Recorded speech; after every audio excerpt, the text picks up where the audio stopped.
Chapter 153. Xiaofan knew that this river was very big, but he didn't know it was this big. Sail, paddle, cha-cha pulling the canoe, these three methods alternated. Other than a short break, the canoe continued to move forward. According to the sun and the moon at night, Xiaofan always judged the direction and tried his best to keep the canoe moving in a straight line. Although they encountered a lot of trouble along the way, and even encountered a group of crazy fish fighting, forcing them to take a long detour, it wasn't to the extent that they couldn't see the end of the river. After today, it will be 15 days, Xiaofan said to Cha-Cha, who was resting beside him, as he still couldn't see the end of the river in front of them. Cha-Cha, who was resting at the side, responded listlessly. In addition to the excitement and novelty at the beginning, countless frightening things had happened one after another. It was so scared that it had recently lost a lot of feathers. Xiaofan was also tired. He hadn't had a good rest for 15 days straight.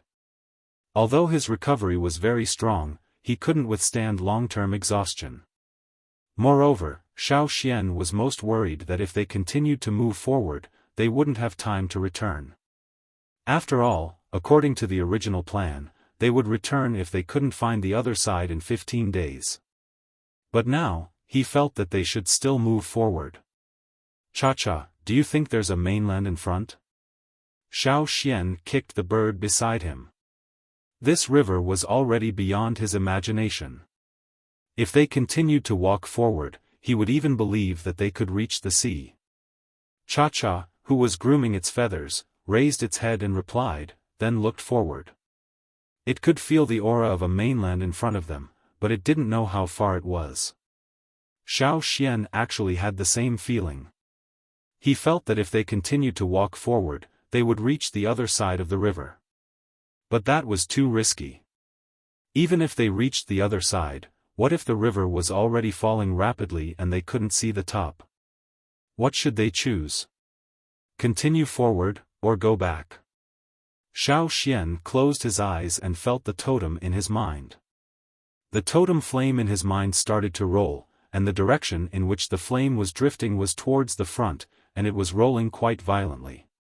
Opening his eyes, Xiaofan adjusted the sail. Keep going. Ah, Cha-Cha answered weakly. It began to miss its life in the tribe. However, when it thought about the new land that Xiaofan had mentioned, it became excited again. After traveling for another 8 days, Xiaofan felt the totemic flames in his mind surging more violently, but at the same time, the river water was flowing faster. Xiaofan had seen such a situation before. When this happened, the river level would drop sharply. Back in the tribe, they might still see a few rocks that were originally in the water, but the next day, they would see a muddy slope. Cha-Cha flew in the sky, pulling the boat. While Xiaofan was pondering, Cha-Cha shouted from the sky. Xiaofan looked up at the sky. Cha-Cha's cry meant that there was something in front of them. It was very likely that it was the river bank. Cha-Cha landed, and Xiaofan jumped onto its back. Then, he let Cha-Cha take it up into the air to take a look. It was not easy to see on the canoe, but in the air, they could see a very thin black line in the distance. If they did not look carefully, they would not have noticed it. Cha-Cha was still holding the rope in its claws, so it could not abandon the canoe and fly up alone. If it did, the canoe would be washed away by the river. Even if they could not fly higher to observe, Xiaofan was already excited. After drifting on the river for more than 20 days, Xiaofan had no confidence if he still could not see the end of the river. Even if the totemic flames were rolling fiercely, if they could not reach the shore before the river level dropped sharply, they would still die. Now that he could see the border, the pressure in his heart was greatly reduced. He felt that the exhaustion from the past 20 days had dissipated, and he felt much more relaxed. Okay, Cha-Cha, we're almost there. Put in more effort. Xiaofan returned to the canoe, and Cha-Cha continued to pull. The river flowed faster and faster, and the number of piranhas in the water gradually decreased. He did not know if it was because of the change in the river, or because of other reasons. At least in the past 2 days, Xiaoxian did not encounter any other threats from the fish in the river. It was only the wind, the direction of the wind, and the speed of the river that slowed down the canoe's progress. The black line at the border became more and more obvious. Looking at the sky, Xiaoxian hoped that they could reach the shore before sunset. There were too many unknown variables at night. As they gradually approached the river bank, Xiaoxian discovered that the river bank looked like a mountain, because the river level had dropped too much. Fortunately, although it felt like they were sailing at the bottom of an abyss, they had finally reached the end of the abyss. This was a new place. Xiaoxian suddenly felt an indescribable excitement in his heart. The river bank was similar to the one in the tribe. Near the shore, there was a steep slope. However, not far from there was still water flowing down. That should be a tributary, and the water flowing out of that tributary flowed into the river. But now that the river level had dropped, the water from that tributary flowed down the slope. The closer they got to the shore, the stronger the wind became. The wind carried with it the stench of mud and the smell of decay. Xiaoxian looked at the height of the shore and the steep slope. He thought that the canoe would not be able to reach the shore. After more than 20 days of sailing, although they had used very strong and corrosion-resistant trees, they had been hit and bitten by large fish during the voyage, leaving behind many crisscrossing marks. There was even a hole at the bottom. Xiaoxian used something to plug it. This canoe had already completed its mission. Xiaoxian carried the remaining things on the canoe onto his back. After Cha-Cha landed, he jumped onto Cha-Cha's back. One man and one eagle flew towards the river bank. Without the eagle to pull the damaged canoe, it floated downstream along with the rapid flow of the river. Soon, only a small shadow was left, and then it disappeared from Xiaoxian's sight. The wind became stronger. Without a certain direction, Cha-Cha almost fell into the mud several times. "Let's go, buddy. Put in more effort." Xiaoxian held on tightly to the eagle's body and shouted. Cha-Cha flapped its wings with all its strength and flew upwards. While flying, Xiaoxian suddenly said, "Wait, let's go over there and take a look." Although it didn't understand why Xiaoxian wanted to go over there, Cha-Cha still turned and flew in the direction Xiaoxian pointed. Soon, Xiaoxian saw a figure trapped in the mud and being dragged down by seaweed. "Help me!" That person was still shouting. His voice was a little hoarse. It was obvious that he had been shouting for some time, but no one came over. Moreover, he didn't seem to have much strength left. Every time he shouted, he would gasp for breath. That person didn't sound very old. His body was covered in mud, and nearly 2/3 of his body had been pulled down. There were also seaweed sticking out of the mud and wrapping around him. Cha-Cha couldn't get close, so Xiaoxian let Cha-Cha hold on to the rope. He tied the other end of the rope and jumped down. "Give me your hand," Xiaoxian said. Seeing Xiaoxian jump down from the eagle's back, the person was stunned. However, he quickly pulled his arms out of the mud with all his strength. Xiaoxian grabbed his arms and pulled them up. The seaweed was too tight. If Xiaoxian pulled them up forcefully, they would probably break the person's arms. Xiaoxian freed one hand and let Cha-Cha go down a little more. He took out his stone knife and quickly cut the seaweed sticking out of the mud. When Xiaoxian pulled the person up, the person who was trapped in the mud gathered the last of his strength and tried to break free from the seaweed still tied to his legs. Xiaoxian noticed that although this person's face was covered in mud and he couldn't see clearly, his irises were yellowish-brown. His pupils were vertical like blades, giving off a fierce, cold and merciless vibe. "I wonder which tribe he's from," Xiaoxian thought. Before Xiaoxian left, he went to the shaman's place for training and read almost all of the shaman's hidden scrolls. Xiaoxian knew too little about the person in front of him, so he couldn't match this person to the one recorded in the scrolls. When the person was finally pulled out of the mud, Cha-Cha began to fly up quickly. When he finally flew up and his feet touched the ground again, he suddenly felt a sense of fulfillment. This was solid ground, not the swaying surface of the river. The feeling of being rooted and solid was indeed more reliable. Cha-Cha also stood on the grassy ground and stepped on it a few times. As for the person who was rescued by Xiaofan, he looked like an underage child. However, he was very vigilant against Xiaofan, even though Xiaofan had just saved his life.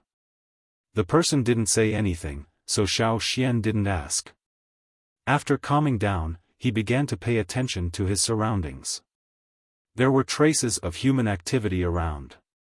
There weren't many, but he could see some. There were also mountains in the distance, and this area was mostly muddy. There were many potholes and pools of water. The natural depressions on the ground formed pools of different sizes.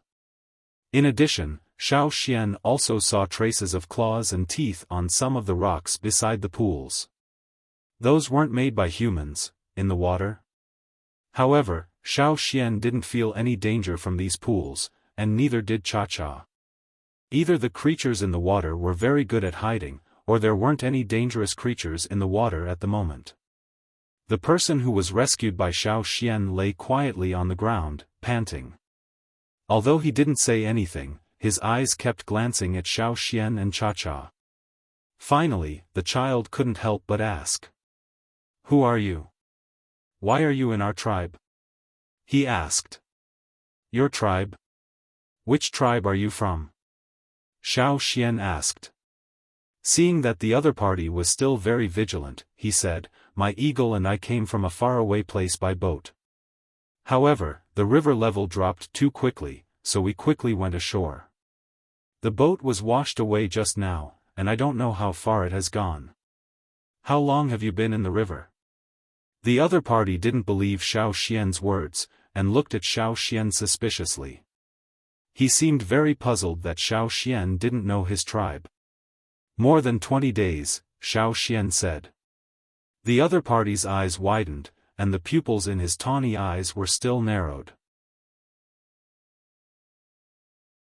Chapter 154. In the animal skin scroll that the shaman showed Xiaofan, there was no record of a tribe living here. What the scroll said was that this place used to be a wasteland. Back then, the ancestors of the tribe left their homeland for a new place. Unexpectedly, the earth cracked open, and the crack grew bigger and bigger until the end could not be seen. According to Xiaofan's guess, after the huge crack appeared, because of the changes in the topography of other places, many tributaries flowed in and gradually filled the crack, turning it into a river. Because of this series of changes, creatures from the sea entered, such as those huge river beasts. However, this huge river formed because of the changes in the sky also blocked the ancestors' way back. The ancestors were always in awe of the things formed by the changes in the sky. Therefore, more often than not, even if they wanted to return, they would choose to find another way instead of returning directly from the river. In addition, the river was full of all kinds of threats, so their thoughts were even more diluted. Nearly 1,000 years had passed, and the Yanjiao tribe lived alone on the other side of the river. On this side of the river, there had also been a huge change. The once wasteland had become a wet area with many ponds and rivers, and there was even a tribe here. Fortunately, the language was interconnected, so communication was not that complicated. "What is the name of your tribe?" Xiaofan asked. The other party did not answer. He stood up and carefully looked at Xiaofan, and continued to ask, "You really stayed on the river for more than 20 days? "Yes." Xiaofan answered. "You liar." After the other party shouted, he strode towards Xiaofan, and with a fierce fist, he punched towards Xiaofan's abdomen. Bang! Their palms met. The next moment, the opponent found that his fist was tightly clenched. No matter how hard he struggled, he couldn't break free. His eyes flashed with killing intent, and his other hand reached out like lightning. His two hands joined together, and like a clamp, he tightly clamped Xiaoxian's fist. At the same time, his ankles suddenly turned, and his body was in the air, spinning rapidly. The mud on his body splashed in all directions as he spun. Bang! His feet landed on the ground, and the spinning stopped. "Who told you to lie to me, huh?" The expression on the person's face froze. His eyes widened as he stared at his hands in disbelief. He originally thought that he would break the other party's arm, but instead, he found that not only was his arm not broken, but both of his hands were tightly bound with straw ropes. He raised his head and looked at the person standing in front of him. Then, he looked at his own hands. How could this be? Xiaoxian looked at the person in front of him with a headache. He thought that the children of the Yanjiao tribe were fierce enough, but he didn't expect the one in front of him to be even more troublesome. If he said something wrong, he would use a killing move. If he hadn't pulled back quickly, his entire arm would have been twisted off. This brat was lying on the ground motionlessly just now because he was recovering his strength. It wasn't easy for him to recover a little, but he used it to deal with his savior. What should I say about him? The attack just now had used up almost all of the strength he had recovered. The person whose hands were tied was panting heavily as he glared fiercely at Xiaoxian. The layer of mud on his face and other parts of his body had been shaken off by the spinning just now. Although there were still traces of mud, Xiaoxian could already see that he was different. Xiaoxian noticed that when the other party attacked him just now, totem tattoos had appeared on his body as well. However, the totem tattoos were all over his body, connected together in small blocks. On his face, his mouth was split open, almost reaching the back of his ears. Looking at the mouth full of sharp teeth, Xiaoxian was willing to bet that the brat in front of him was planning to bite him directly later. Now that he had no strength, the tattoos on his body gradually disappeared, and his mouth returned to its original shape. I never knew that someone would try to kill their savior. I'm sure the people of your tribe aren't good people either. Xiaoxian said. You're the bad one. Thief. The other party was still stubborn. What did I steal? Which eye of yours saw it? How dare you accuse me of being a thief without seeing anything? This is called framing. Do you know what framing means? You only know how to talk nonsense. Is your brain filled with shit? Have you heard of the story of the farmer and the snake? Oh, you definitely haven't heard of it. It's about a snake that was saved by someone, but in the end, it bit the person who saved it. The next time you're in danger, let's see who will save you. Do you still remember the feeling of waiting for death? Xiaoxian blabbered on and on. He noticed that there were other people around, and most of them were with this brat. They had just arrived and were observing the situation. Xiaoxian had to tell them the truth and his grievances. If the other party still tried to kill him, then they could only fight or fly away with Cha-Cha. The person was stunned by Xiaoxian's words. Although he didn't understand a lot of the words Xiaoxian said, it didn't stop him from understanding the general meaning. Did he really do something wrong? After speaking, Xiaoxian snorted heavily, angry and disappointed. He walked to Cha-Cha's side and said, "In the future, we'll stay away from your tribe and don't interact with ungrateful people like you. Do you know what it means to be ungrateful? Forget it, it's useless to talk to you. Cha-Cha, let's go." Wait. The person waiting in the forest quickly walked out and stopped Xiaoxian, who was about to jump onto the bird's back. The person who walked out was an adult and a child. The adult was a very sturdy man. Like the brat next to him, his eyes were yellowish-brown. However, the little girl standing next to him had blackish-brown eyes. She didn't look as fierce and gave people a feeling of gentleness. Seeing the person who walked out, the person whose hands were tied up said happily, "Father." However, before he could rejoice for long, the person strode over and grabbed the animal skin shirt in front of his chest. He was lifted up and slapped a few times. The slaps were quite heavy. Xiaofan, this kind of fierceness in educating children was too similar to the Yanjiao tribe. Everything had to be done after a beating. It was just that he didn't know if all tribes had this kind of barbaric style. She was already out of strength and had been beaten up by her father. She sniffled and did not dare to cry. She only looked rather aggrieved. The sturdy man who walked over didn't care about him and threw the person who was beaten up to the side. Shui Lan, look after him. Okay. The girl who was following behind quickly replied. After beating up his child, the sturdy man looked at Xiaofan and restrained the fierceness in his eyes. He tried his best to show a kind smile. However, no matter how he smiled, his eyes still gave people a cold feeling. I'm really sorry. Little brother, were you the one who saved Chenjia? Oh, he is Chenjia, my child. My name is Fu Shi. The sturdy man said to Xiaofan. That's right, I saved him. Xiaofan sighed.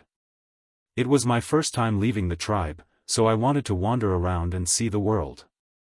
In the end, the first person I met was actually Sai. Xiaofan told the story of how he met Chenjia, how he saved Chenjia, and how Chenjia, this little rascal, treated him. He didn't lie at all. Xiaofan only came over when Chenjia's hands were tied up, so he didn't know what happened before. Therefore, Xiaofan explained everything in detail. Moreover, he fully played the role of a friendly and kind ignorant person who went out to wander around. After listening to Xiaofan's story, Fu Shi clenched his fists so tightly that they made cracking sounds. He glared at Chenjia fiercely. His eyes seemed to say, "See if I don't teach you a lesson when we get back." Chenjia couldn't help but shrink back. When Fu Shi turned back to look at Xiaofan, his face revealed a smile and he hurriedly apologized. He didn't forget to explain for his child. He's not usually like this. It's just that recently, some things were lost in the tribe and we couldn't catch the thief, so he became this crazy? Xiaofan glanced at Chenjia. If it wasn't for his quick hands and ability to deal with it, if it was someone else, how could saving Chenjia's life only to have their arms twisted and broken? Obviously, Fu Shi also knew that his son was in the wrong. The tribe's reputation was already bad, and the shaman had always told everyone to be friendly to outsiders. But in the end, not long after, his own child gave his savior a killing blow. Simply asking for a beating. Knowing that Xiaofan didn't know anything about the outside world, he said, "This is the drumming tribe. We are all from the drumming tribe." Drumming tribe? Xiaofan really hadn't heard of it. I come from the Yanjiao tribe. Xiaofan looked at the other party and said while observing Fu Shi's expression. Fu Shi frowned and thought carefully, but he really couldn't remember. He simply couldn't find anything related to the Yanjiao tribe in his memories. Your tribe should be very far away, right? Fu Shi asked. Very far. I took a boat and stayed on the river for more than 20 days before arriving here. Xiaofan said. Chenjia, who was beaten up and thrown to the side, was about to say something when Shui Lan lightly kicked him. Only then did he swallow the words he was about to say. Fu Shi also seemed to be thinking about the possibility of what he said. Xiaofan knew that their biggest suspicion was that he stayed on the river for more than 20 days. It seemed that he would have to explain more about this later. Although he was also suspicious, Fu Shi still warmly invited Xiaofan to go back to the tribe with them. He said that he wanted to receive him properly, thank him for saving his child, and also apologize on behalf of his child. Looking at the sky, Xiaofan agreed. He knew that the other party wanted to confirm his identity again, but Xiaofan also thought about how to deal with them. Compared to leaving now, it was better to go back to the drumming tribe with them. He could also learn more about the situation here from them. Xiaofan and Cha-Cha followed behind them and walked towards the central area of the drumming tribe. On the way, they met other drumming tribesmen. Their clothing and weapons were actually not much different from the Yanjiao tribe. At most, they were just a little more meticulous. Xiaofan also discovered that there were two types of drumming tribesmen on the way. One type was like Chen Jia and Fu Shi, with yellow-brown eyes that looked very fierce. The other type was like the girl Shui Lan, with black-brown eyes that were gentler. Compared to the former, they gave off a more harmless feeling. After walking through a forest, many buildings appeared in front of Xiaofan's eyes. Because the ground was very wet, there were many places with pools. Therefore, most of the buildings here were piled up, while the upper floors were built with dry railings. In front of many houses, on the lower steps of the stairs, there were some arm-length crocodiles lying on top of them resting. Chapter 155. This was a place with many crocodiles, and the marks Xiaofan saw on the rocks by the pond should have been made by crocodiles. However, those frightening crocodiles lived together with the people of the tribe. They seemed to be very harmonious. What was more interesting was that Xiaofan noticed the coldness in the eyes of the tribesmen when they looked at people. It was as if there was no emotion, only ferocious. Their vertical pupils were very similar to crocodiles. Were these people or crocodiles? Xiaofan had never seen anyone other than the Yanjiao tribe. After coming to this world, he had only been moving around on the other side of the river, so he didn't know much about this world. Even though he had read the animal skin scrolls left behind by his ancestors, many of the records were not detailed, and he even had to rely on guessing. As for what the real world was like outside the tribe, Xiaofan had to see it for himself. Cha-Cha didn't fly into the sky because Fu Shi said that the tribesmen were very vigilant against birds in the sky. So, before getting permission from the tribe, they shouldn't fly into the sky. Otherwise, once they landed at a low altitude, they would be mercilessly attacked by the tribesmen. For this reason, Cha-Cha could only follow behind, step by step. Some of the small crocodiles resting on the steps or by the pond quickly climbed back into the water when Xiaofan and Cha-Cha came over. They swung their tails hard and quickly sank into the pond. Seeing Xiaofan staring at the small crocodiles, Fu Shi said, "The treasure fish are very vigilant against outsiders. Fortunately, the big ones have already left, so there are only these small ones. Otherwise, you would be in more danger. Outsiders shouldn't wander around. If you want to go out, you must be accompanied by tribesmen. Otherwise, you will be easily attacked." Fu Shi told Xiaofan about the things to pay attention to in the drumming tribe, including the temperament of the crocodiles. Listening to Fu Shi's explanation, Xiaofan was relieved. Fortunately, these people weren't crocodiles. They were just living in harmony with crocodiles. They even called crocodiles treasure fish, which showed how important these crocodiles were to the tribesmen. Xiaofan also warned Cha-Cha not to eat these little crocodiles as food. Otherwise, the people of the drumming tribe would come over and punish them. It might even lead to a fierce battle. Just like the people in the tribe, there were two types of crocodiles. One had yellowish-brown eyes, dark brown scales on its back, and a light yellow belly. The smaller crocodiles were slightly lighter in color, with some black spots or net-like patterns. Even the baby crocodiles had carapaces that extended from their backs to their tails. Some of them even had horns on their heads. Xiaofan had never seen anything like that in his previous life. This kind of yellow-brown-eyed crocodile was very strong in its adult form. It had a violent temperament and was very aggressive. If an outsider walked around the tribe and encountered this kind of crocodile, they would be attacked by it. As for the other type of crocodile with dark brown eyes, its carapace was not so obvious, and it looked a little longer. Their tempers were gentler, and their eyes were less fierce. They looked just like the people in the tribe with dark brown eyes, and they looked more harmless. It seemed that this was the kind of tribe that worshipped animals. Xiaoxian remembered Fu Shi's words in his heart. Although the parents of these little crocodiles were not here, they would be back soon. In this unfamiliar place, he had to be careful. Otherwise, he wouldn't be able to return alive. Looking at these crocodiles, Xiaoxian thought of the move that Chen Jia had used on him. Wasn't it similar to the crocodile's death roll? After entering the core area of the tribe, Fu Shi did not directly bring Xiaoxian to his home. Instead, he first went to the chief's place. Presumably, someone had already passed the news on the way. Outside the chief's house, there were a few people curiously looking at Xiaoxian and Cha-Cha.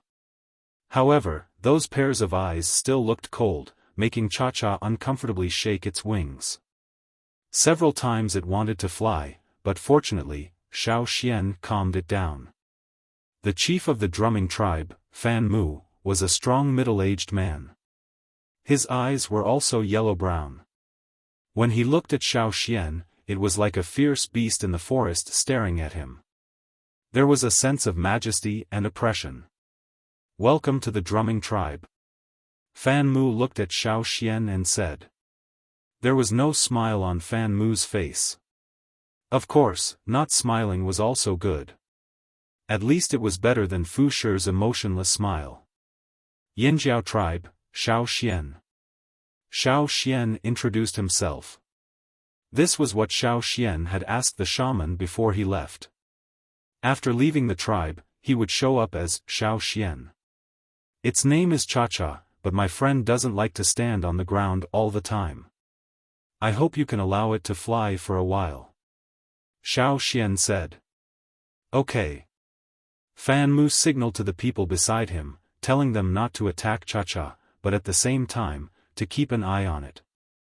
After Cha-Cha flew into the sky, Xiaoxian stepped on the stairs and followed Fan Mu into the house. In the house, there was a man with dark brown eyes, who looked older than Fan Mu. This is the shaman of our tribe. Fan Mu introduced.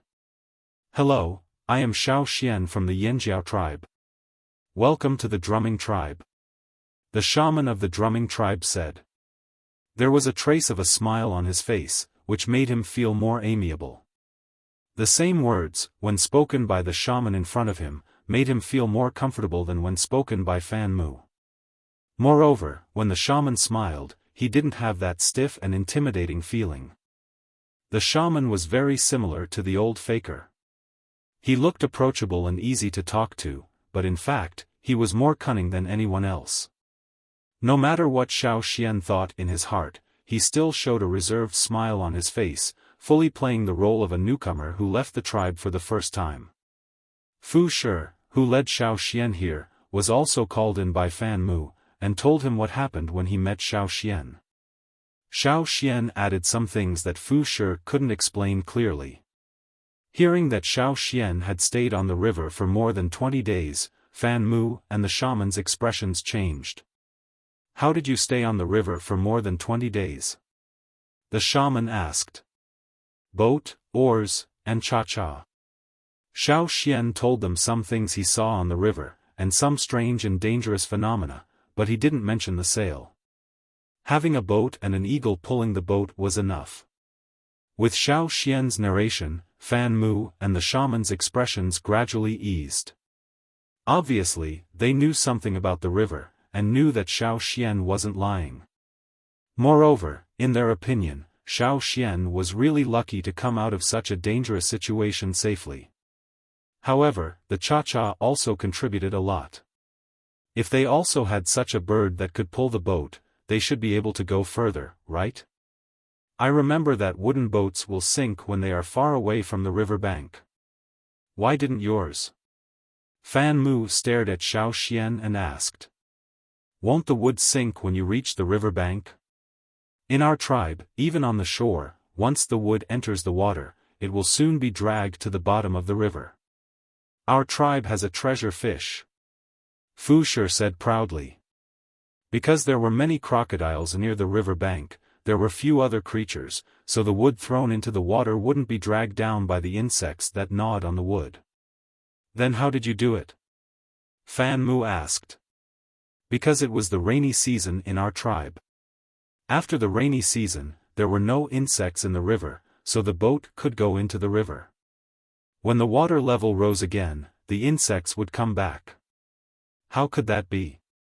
Xiao Xian's words surprised several people in the room. Our tribe's shaman asked me to take this with me. Xiao Xian took out the stone with the tribe's two-horn totem pattern, and handed it to the shaman of the drumming tribe in front of him. The totem pattern drawn by the shaman was special. As a shaman, he could feel the totem power used when drawing it, as well as the emotions the shaman wanted to express. It was indeed friendly and warm. Cha-Cha also has it. Xiao Xian walked to the door and whistled. The walkway outside the chief's house was much wider than others, and the planks were very strong. Cha-Cha landed on the walkway outside the house. The shaman of the drumming tribe carefully looked at the totem pattern on Cha-Cha's feet, and confirmed what Xiao Xian said just now. This bird was also blessed by the Yanjiao tribe's shaman.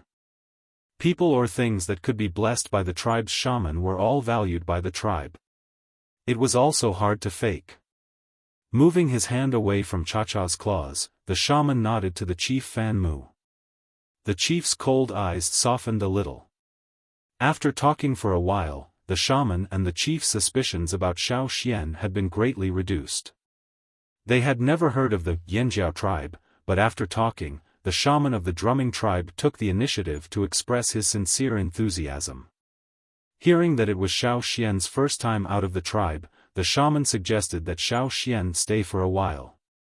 After the Water Moon Festival, there will be people from the tribe going to other tribes to trade. You can go with them. The shaman said. The people next to him wanted to say something, but the shaman raised his hand to stop them. Then it's settled.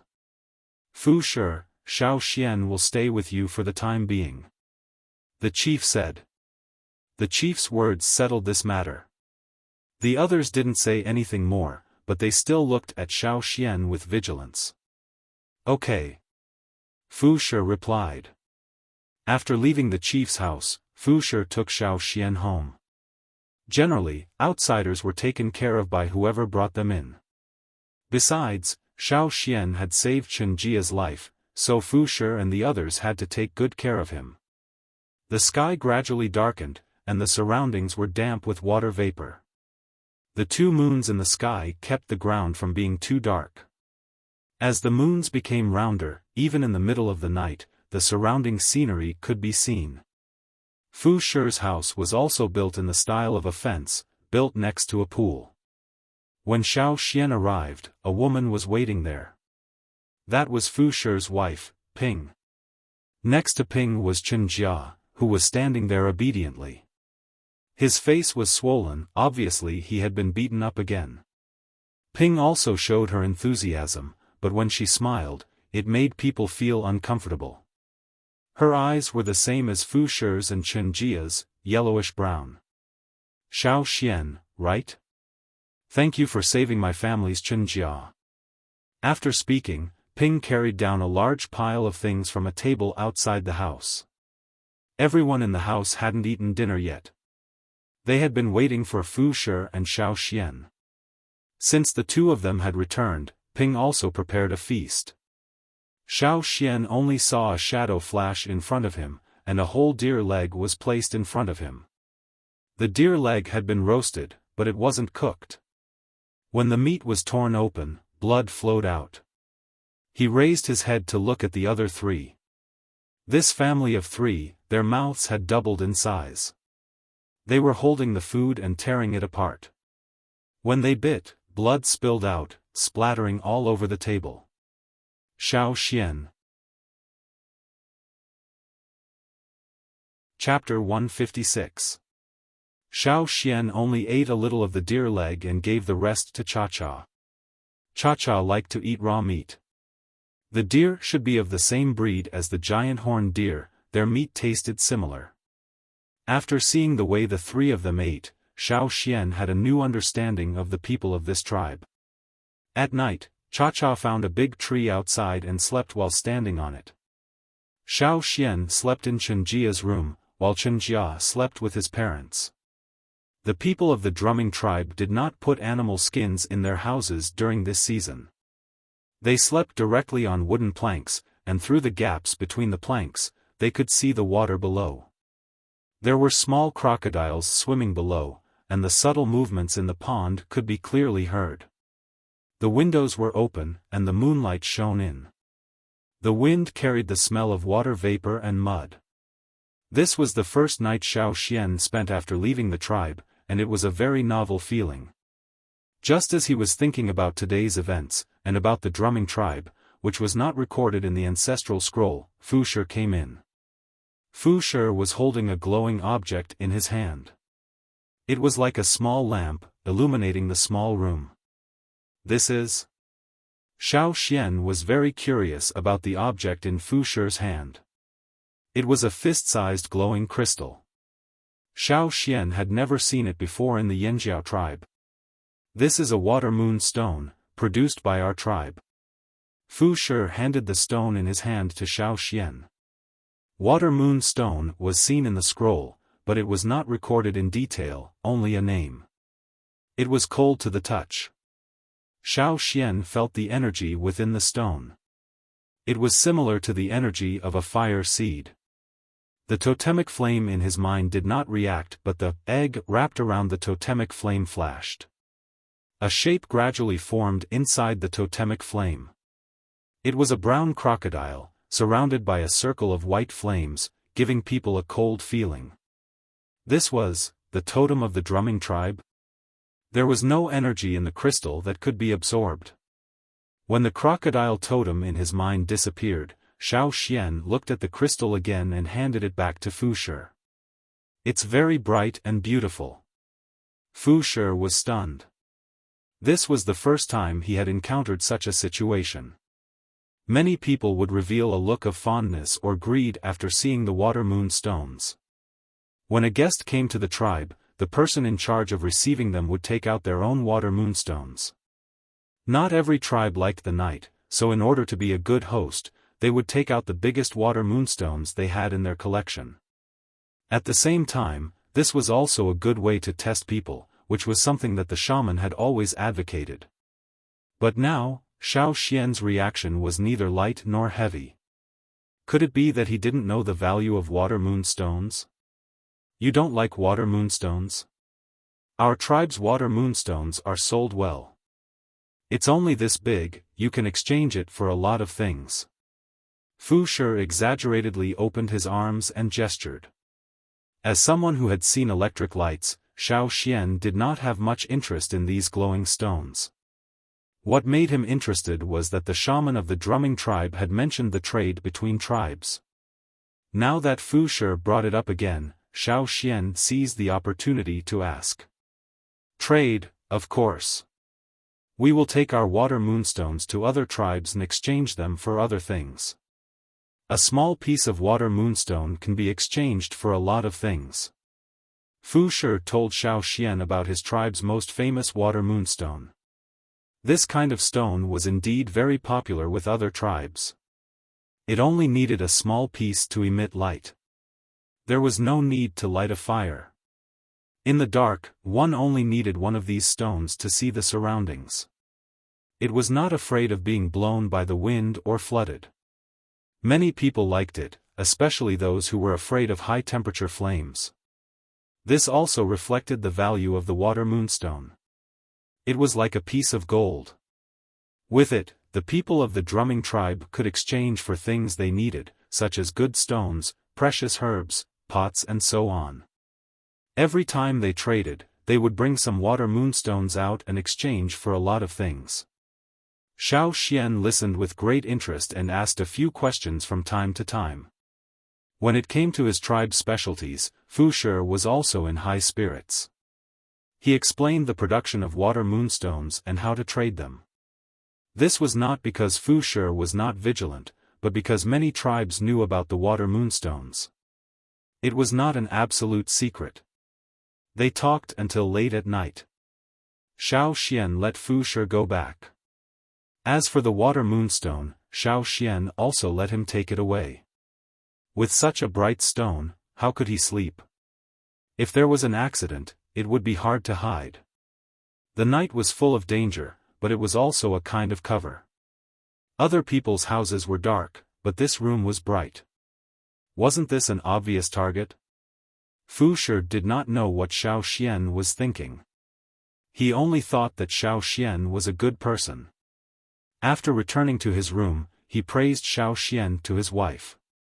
In return, the couple lectured Chen Jia again. The next day, Xiaoxian ate a bloody breakfast and went out. The sun was already out. The small crocodiles in the pool climbed out to bask in the sun. In the pool in front of Chen Jia's house, there were 3 small crocodiles. 2 had yellow-brown eyes and 1 had black-brown eyes. When Cha-Cha landed next to them, she even tried to scare them. The 3 small crocodiles were so scared that they ran back into the pool. Before they entered the pool, Xiaoxian heard their cries. Only the 2 yellow-brown-eyed crocodiles were crying. The other black-brown-eyed crocodile did not make a sound. In other words, its cries were different from other crocodiles. Normal people would not be able to hear it. Xiaoxian thought that all black-brown-eyed crocodiles were like that. However, he found that the black-brown-eyed crocodile in the pool next door made the same cries as other crocodiles. The crocodile in front of the pool was an exception. Because of this, Xiaoxian asked Chen Jia, who was kicking water at the side. Chen Jia was still a little awkward. His father said that Xiaoxian really did not know anything. He also did not have much interest in the water moon stone. Moreover, the other party had saved him before. When he thought of his own actions, he felt embarrassed. "It can't cry," Chen Jia said. "It can't cry." "Yes, it couldn't cry when it was born. My mother said that it was mute and very pitiful. So every time, she gave it a lot of meat to eat, the best meat."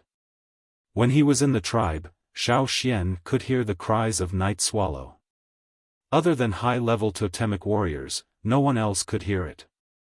Now, Xiaoxian could also hear its cries, but Chen Jia could not. Fu Shi and Ping were both intermediate-level totemic warriors. It could be seen from their eyes. Compared to Chen Jia's eyes, their eyes were more yellow. This was a characteristic of the drumming tribe. Beginner and intermediate-level totemic warriors could not hear it, but it was unknown if higher-level totemic warriors could hear it. After Cha-Cha left the pool, the black-brown-eyed crocodile climbed out of the pool and continued to bask in the sun. At this time, someone ran over. "Chen Jia, where's your father?" the person asked. "In the house." "Fu Shi, come out quickly," the person shouted. "What's wrong?" Fu Shi walked out and asked. "Go over, the chief has something to say." Seeing the other party's dignified expression, Fu Shi knew that the matter was quite serious. He did not hesitate and hurriedly left. Before leaving, he warned Chen Jia, "Don't run around. If you run again, I'll beat you to death." Chen Jia's mouth twitched, and he reluctantly replied with an "N." Ping was not at home, so there was only Xiaoxian and Chen Jia here. Xiaoxian looked at the surrounding families. People were all called out, so something big must have happened. "What happened in your tribe?" Xiaoxian asked. "I don't know, it's probably about the water moonstones," Chen Jia said. Thinking about what Fu Shi said last night, Xiaoxian said, "You mean, there might have been thieves who stole the water moonstones?" Yes, every year at this time, there would be people from the tribe who would come and steal the water moonstones when they come out. Mentioning the water moonstones, Chen Jia gnashed his teeth. The stolen water moonstones could be exchanged for a lot of things. Who came to steal the water moonstones? Xiaoxian asked. Many, other tribes, and maybe even thieves. Every time thieves appear, a lot of water moonstones are stolen. They deserve to die the most. In the afternoon, Fu Shi hurried back with some stone tools and warned Xiaoxian and Chen Jia not to run around. Someone in the tribe discovered the drumming tribe. The tribe's defense has been strengthened. Tonight, I'll be in charge of guarding, so I won't be coming back. Don't go out. Finishing his words, Fu Shi hurriedly left. The people in the surrounding houses were like Fu Shi, taking their tools and hurrying out. Every one of them had a dignified expression, their eyes filled with killing intent. Waiting for Fu Shi to leave, Xiaoxian asked Chen Jia, "What are the drumming tribe people like?" Chen Jia showed a rare expression of fear and resentment. The drumming tribe people are crazy. In order to achieve their goals, they will do anything. They are not afraid of death, they are very fast. Listening to Chen Jia's somewhat messy explanation, Xiaoxian speculated that the drumming tribe people were similar to death warriors. In their eyes, there was only the goal, nothing else was important. They were really a group of lunatics. This group of lunatics was not close to the drumming tribe, so they did not appear often. However, every time they appeared, they would set off a reign of terror. And this time, the drumming tribe's goal was most likely to be the water moonstones. Because the drumming tribe had been discovered, everyone was very nervous. Even during dinner, their appetite had decreased. Ping and Chen Jia did not eat much. After eating, Ping went to deliver food to Fu Shi, telling Chen Jia to stay at home obediently. However, Chen Jia was not a person who would wait at home. When other companions came to look for him, he would leave with them to discuss their own plans.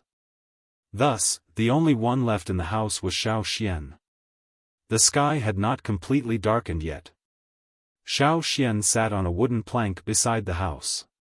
Sitting on it, his legs hung down, allowing him to directly reach into the water. The water rippled, and a figure swam towards Xiaoxian. It was the small crocodile with dark brown eyes. After it swam over, it looked at Xiaoxian. It seemed to be very curious about Xiaoxian, and did not show any signs of fear. After thinking for a while, Xiaoxian reached out his hand and picked up the small crocodile. It had webbed toes, and compared to the other two, it was slimmer. Just now, when he saw it crawl and swim, it was very agile. Other than its cries that could not be heard, it was completely healthy. After being caught, the small crocodile did not run away. It obediently stayed in Xiaoxian's hand. Its temper was indeed much gentler than the one with dark brown eyes. Xiaoxian thought. After observing it for a while, Xiaoxian put it back into the water. Chapter 157. That night, Ping and Chen Jia did not return. Fu Shi needed to continue guarding and would not return for the whole night. After Cha Cha threw down a deer he caught from God knows where, he found a tree to eat and rest.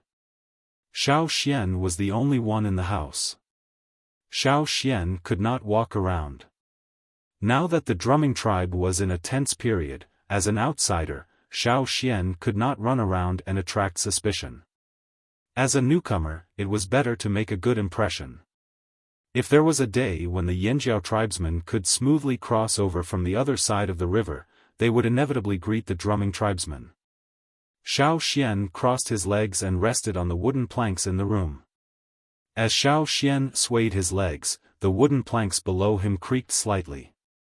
As he was thinking, Xiaoxian heard a few humming sounds coming from outside. It sounded like someone was pinching their nose. These sounds were not made by humans, but by the small crocodiles. Listening to the sounds, it came from the pond where Chen Jia's family lived. It was just that it was not near the house. After a few short cries, the cries came to an abrupt end, but very quickly, more cries came out. Only, the cries after that were different from the ones before. The one who made the last sound was the brown-eyed small crocodile that was thought to be mute. The surrounding small crocodiles did not often cry out. They only cried out when they felt threatened or when they felt danger. For example, the 3 small crocodiles that Cha Cha had teased that day had all cried out. The tribesman said that these small crocodiles were very sensitive to likes and dislikes. Even if you smiled and looked very kind, if you had bad intentions, these small crocodiles would still avoid you or directly bite you. At this time, what exactly did the 3 small crocodiles in the pond encounter that caused them to cry out like that? The sounds outside continued. Xiaofan got up and looked outside. He did not see anything out of the ordinary, but somewhere in the pond, the cries continued. The other tribesmen should not be able to hear its cries. If other small crocodiles continued to cry out like this, someone would have already come to check on the situation. After thinking for a while, Xiaofan walked out of the house and headed towards the source of the cries. On the side of the pond, not far from Chenjia's house, 2 small crocodiles lay motionless in the grass. There was the smell of blood. Xiaofan squatted down and used his hands to push the 2 small crocodiles over. Their light-colored abdomens show obvious traces of blood, as if they had been split in half. They were killed with a single blow from a sharp weapon. The roar just now, it should be these 2 small crocodiles. After a few cries, it suddenly stopped. It was at that time that they encountered the killer. The 2 little crocodiles died in the same way. They were killed in a single blow. They were extremely fast and almost didn't make a sound. He was flipping one of the crocodiles open when he heard hurried footsteps, followed by an angry roar. "What did you do to them?" It was a 15 or 16-year-old girl with tawny eyes. Thinking of this kind of person's impatience and temper, Xiaofan was about to explain, but when she saw the crocodiles lying on the ground, she exploded. "You're looking for death." She seemed to have gone crazy, not giving Xiaofan a chance to explain. Even if Xiaofan spoke, she would not listen. The totem patterns on her body appeared, and she exerted strength in her legs, increasing her speed in an instant. Her whole body flew through the air towards Xiaofan. As she pounced, her entire hand doubled in size, turning into a claw. Combined with the totem patterns on her hand, it looked as if it was covered with a layer of scales. Her fingertips also emitted a crisp sound. Like a ruthless beast, she mercilessly clawed at Xiaofan. If he did not dodge, this slender hand would latch onto Xiaofan's arm. Then, like a crocodile biting onto its prey, she would twist and tear his arm off. In the face of such a vicious attack, Xiaofan reached out and grabbed her wrist before she could grab his arm. However, he did not stop. Instead, he took the opportunity to pull her to the side of the pool. Splash! She was flung into the pond. The surrounding people had already heard the commotion and came out. Under such a tense situation, with roars and the sound of someone falling into the water, it would be strange if they did not notice. The surrounding families, regardless of gender, ran out with tools and surrounded Xiaofan. The children were not allowed to come out. They only stuck their heads out of their windows or doors to look over. On the grass beside the pond, the 2 dead crocodiles were very conspicuous. The people of the drumming tribe had always paid attention to crocodiles, so the 2 crocodiles next to them attracted their attention even more. Originally, they thought it was just a quarrel between 2 parties, but after seeing the 2 dead crocodiles, the people who surrounded them became angry. For Xiaofan, an outsider, the surrounding families had always been on guard against him. They did not allow their children to come in contact with Xiaofan. There were several times when their children were curious about the eagle and wanted to go over to take a look, but the adults made up stories to scare them. Now, with this scene in front of them, it was needless to say. "I didn't kill them," Xiaofan said. "If it wasn't you, who else could it be? It must be him. Ban Ling saw it just now." The surrounding people shouted. They looked at Xiaofan fiercely. Just as they were about to attack, they heard a shout from behind, "Stop!" Hearing this voice, the person who was about to attack immediately halted his movements and turned to look behind him. There were 2 people who came over. Xiaofan recognized one of them. It was Chun, the wife of Fan Mu. She was also the one who had shouted for them to stop. As for the young man standing next to her, Xiaofan did not recognize him. However, the young man had dark brown eyes and gave people the impression that he was calmer. At first glance, he seemed more harmless than the others, but Xiaofan's intuition told him that this person was more difficult to deal with. What happened? Chun walked over and asked. He killed 2 small treasured fish. Yes, he even attacked Ban Ling.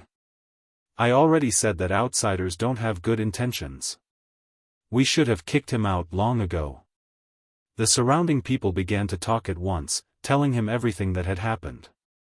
After listening, Chun did not immediately ask Xiaofan.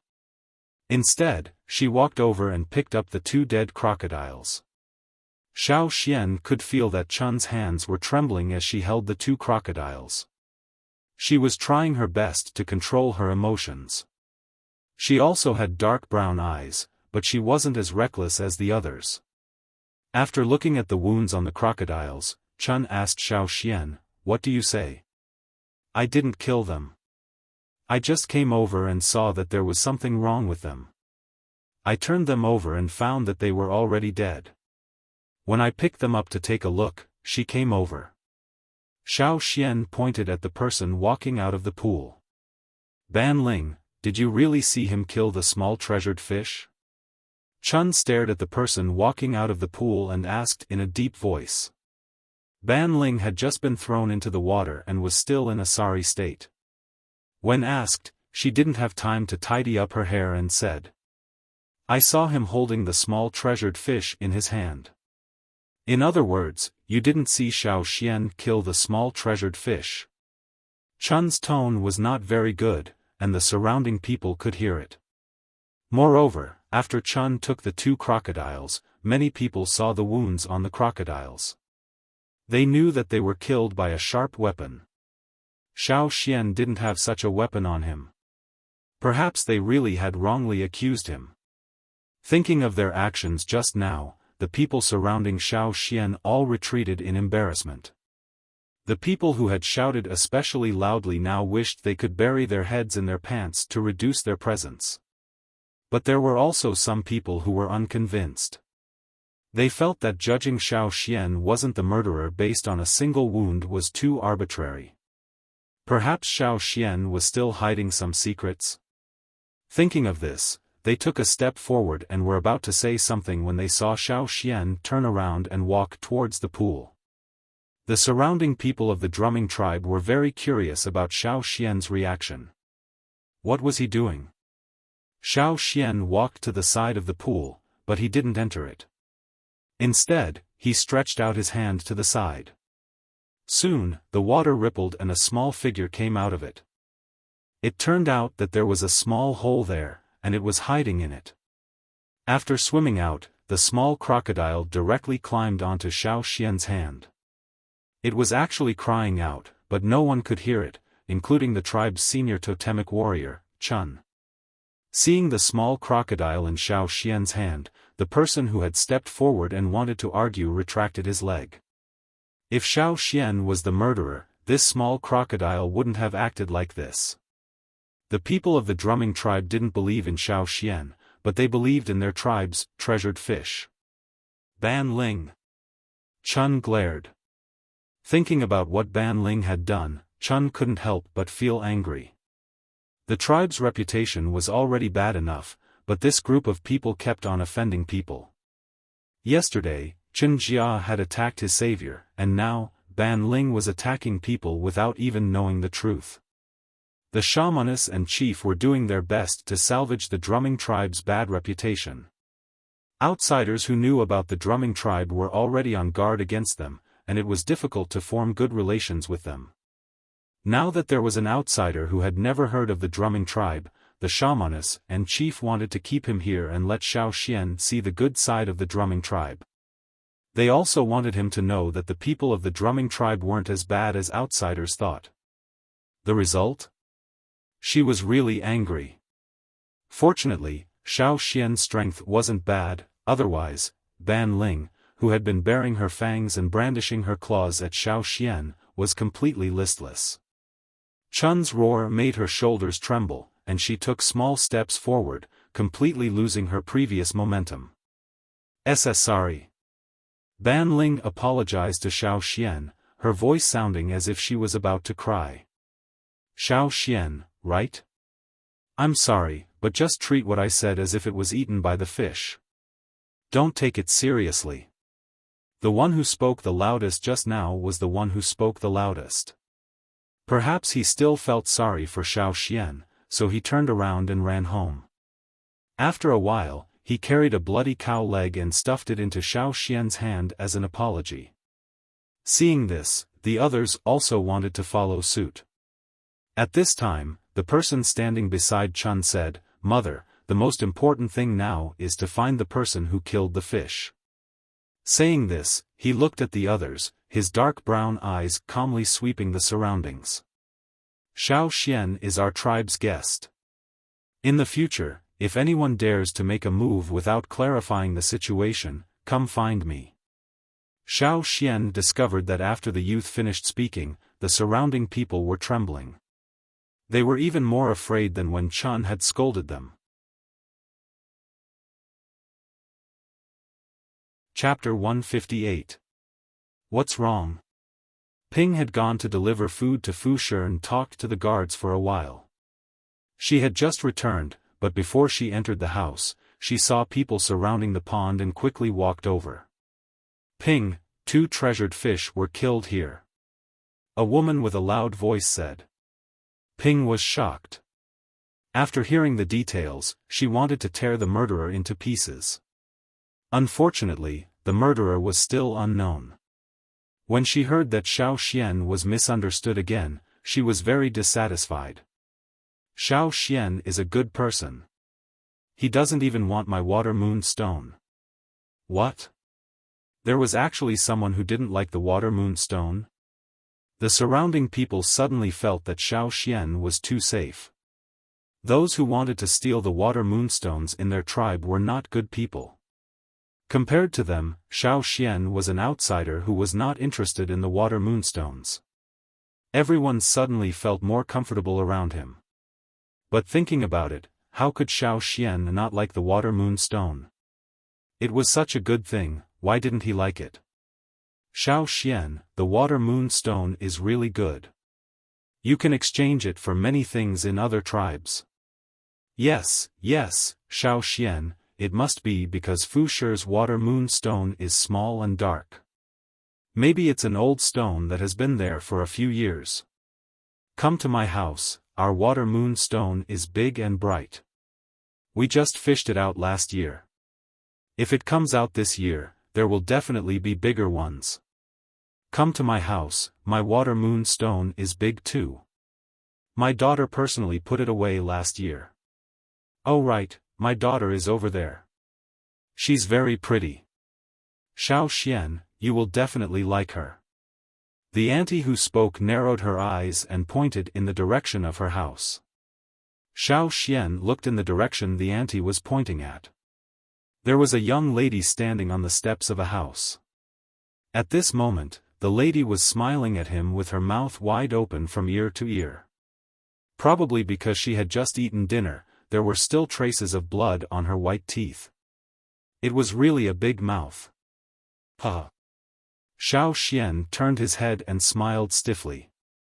Fortunately, this was not the time to talk too much. Chun took away the 2 dead crocodiles and told everyone to pay attention to the surroundings. Also, pay attention to the small crocodiles in the pools around their houses. Xiaoxian returned to the house covered in blood, holding the beef leg. Although he had been wrong twice, he really didn't know what to do with this group of people. After all, he wasn't injured. Moreover, Xiaoxian wanted to follow them to learn more about other tribes. Now that the drumming tribe also wanted to leave a good impression on them, Xiaoxian wouldn't quarrel with them because of this. Ping looked at the baby crocodile in Xiaoxian's hand and felt sad. She had watched them break out of their shells. When they broke out of their shells, because the big crocodile had already left, she had personally helped them break out of their shells. Many people in the drumming tribe were rash and irritable, but they were also easily emotional. When they were emotional, they would talk a lot. After Ping returned, she told Xiaoxian a lot about the little crocodiles. The current batch of crocodiles in the tribe were not born during the breeding season, so they were in the minority. Without the protection of the big crocodiles, these little crocodiles were easily harmed. Therefore, every year, the people in the tribe would take special care of these little crocodiles. Generally speaking, the big crocodiles that had left would return here after the 2 moons overlapped and the river rose again. They would then lay eggs and hatch their young. At that time, a large number of baby crocodiles would be born. Seeing that only one of the 3 little crocodiles was left, Ping started crying as she spoke. At this time, Chen Jia also returned home. To distract Ping, Xiaoxian brought the brown-eyed baby crocodile back to the room. Now that he had calmed down, he carefully recalled the movements he had heard before, as well as the details he saw when he walked to the pool. Although this was not the core area of the drumming tribe, there were still many houses. Other than the people guarding outside, how could there be people walking around outside? How could a fearsome beast sneak in from outside without a sound? If it was not done by an internal member, then the person who killed the 2 little crocodiles was too capable. The little crocodile that Xiaoxian brought back was still crying out. It was probably scared stiff and did not want to return to the pool. Instead, it kept following Xiaoxian. The 3 little crocodiles were from the same nest and often moved together. Even if they were separated, they would not be too far apart. The people in the tribe said that these little crocodiles were very sensitive to people's likes and dislikes. Perhaps they discovered that person, which was why they cried out. They were also killed because of their cries, because if they were allowed to cry out, it would attract other people's attention. Now, the crocodile that could cry out was dead, and the mute in front of him saved its life. After comforting his mother, Chen Jia was beaten up again. He came to Xiaoxian and asked, "When you went over, you only saw the little fish that was killed. Did you really not see anyone?" Xiaoxian raised his head and looked at Chen Jia.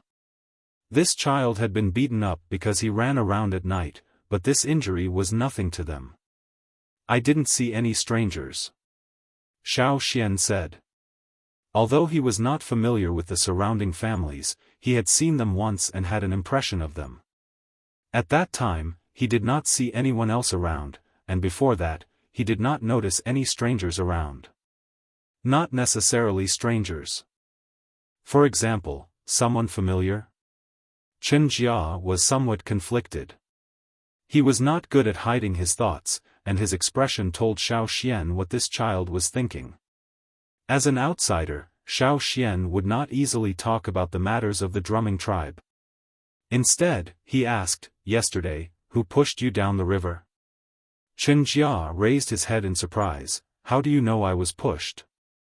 After coming back, he only told others that he accidentally fell down, but did not tell anyone the truth. "I guessed," Xiaoxian said. Although Chen Jia looked unreliable, from many details, this child was still very cautious. It was impossible for him to know that there was danger at the river bank and still go there. Perhaps the drumming tribe's chief and shaman also knew, but they did not interrogate Chen Jia. They might even know more. Those 2 were not simple-minded people. After hiding the secret in his heart for 2 days, Chen Jia felt that he could not hold it in any longer. However, he did not dare to tell the others in the tribe. Just now, when he was outside, he tried to ask his friends about it. Their reactions were very strong, and they felt that it was definitely not someone from the tribe who did it. "So, you think there is a mole?" Xiaoxian asked. "What is a mole?" "It means that the person who did this is someone who is hiding in the tribe." "Yes." Since they all said that Xiaoxian was a good person, then he should be able to tell, right? Chen Jia thought to himself. "That day, when I sneaked out to play, I saw some people walking towards the river bank, so I followed them. There were other people there. I heard them talking, but I did not hear what they were saying. After they left, when I walked to the river bank, I was pushed by someone. Chen Jia told Xiaoxian about what happened that day. What did that person look like? I don't remember. Chen Jia bit his hand, feeling very conflicted. He really tried very hard to think, but he just could not remember. He always felt that the person's face was blurry, but looking at the figure, he really did look like someone from the tribe. If not, he would not have kept this a secret. He really could not remember what that person looked like. Xiaoxian patted Chen Jia's shoulder. If you don't remember, then forget it. Also, don't tell anyone about this. Even if you do, you have to find someone you absolutely trust. For example, your parents. If that mole knows that you know a lot of things, you might end up like the two little treasured fish that were killed tonight. Why? Chen Jia's face was full of fear. Because they can cry.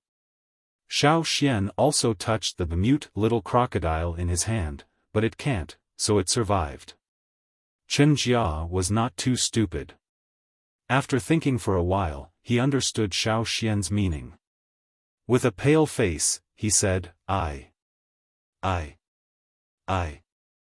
go find mother first.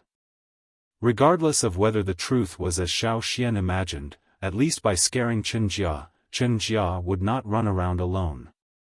Otherwise, there was a real possibility that he would be killed. When there are many tribes, it is easy to get chaotic. Don't you think so? Xiaoxian tore off a piece of meat and put it in front of the little crocodile's mouth. The teeth of crocodiles belong to the truncated tooth type. They can't directly bite off a piece of meat like cats, so they have to roll or sway to bite off the meat. This is the familiar death roll and sway dance of the crocodile.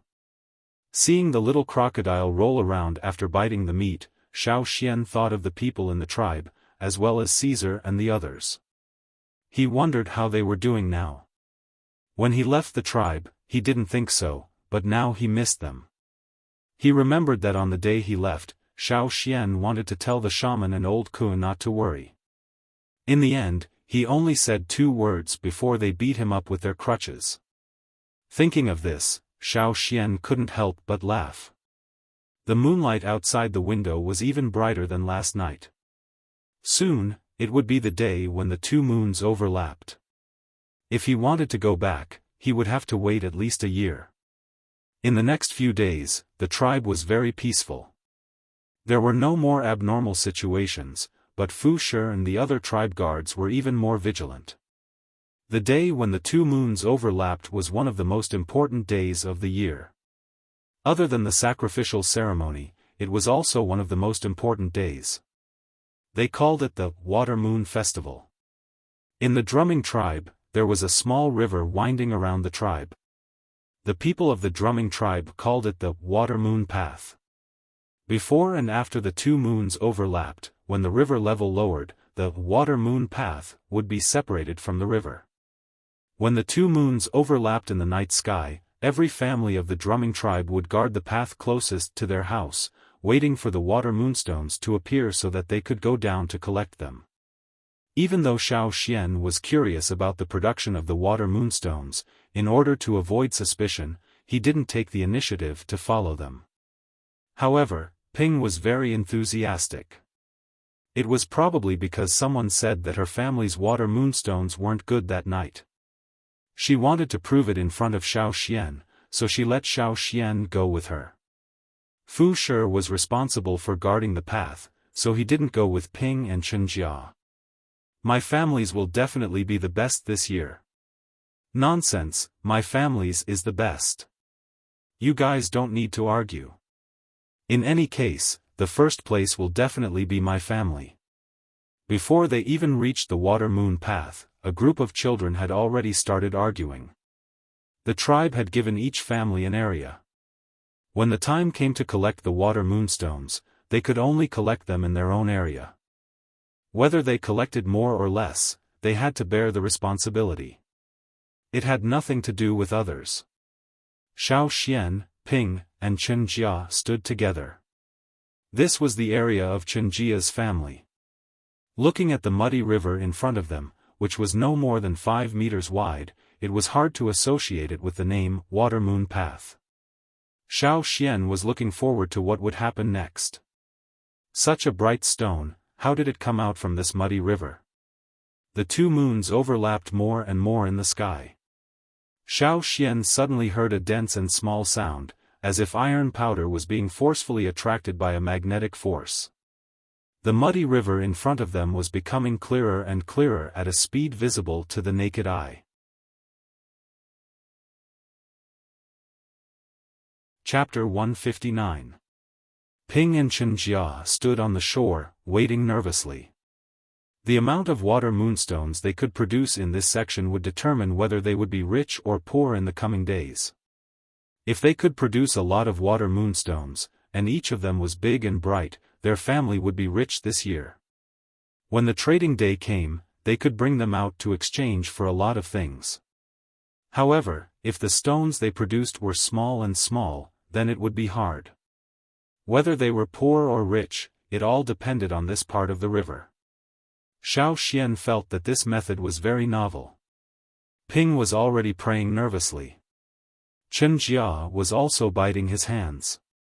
He liked to bite his hands when he was nervous. The muddy river water became clearer and clearer. In less than 10 minutes, it had already become translucent. There was even light emitting from the bottom of the river. It was even more eye-catching than the moon in the sky. The muddy river gradually became clear. At the bottom of the river, they could see some things emitting light. Those were the water moonstones. The white light passed through the river and reflected in the eyes of the people on the shore.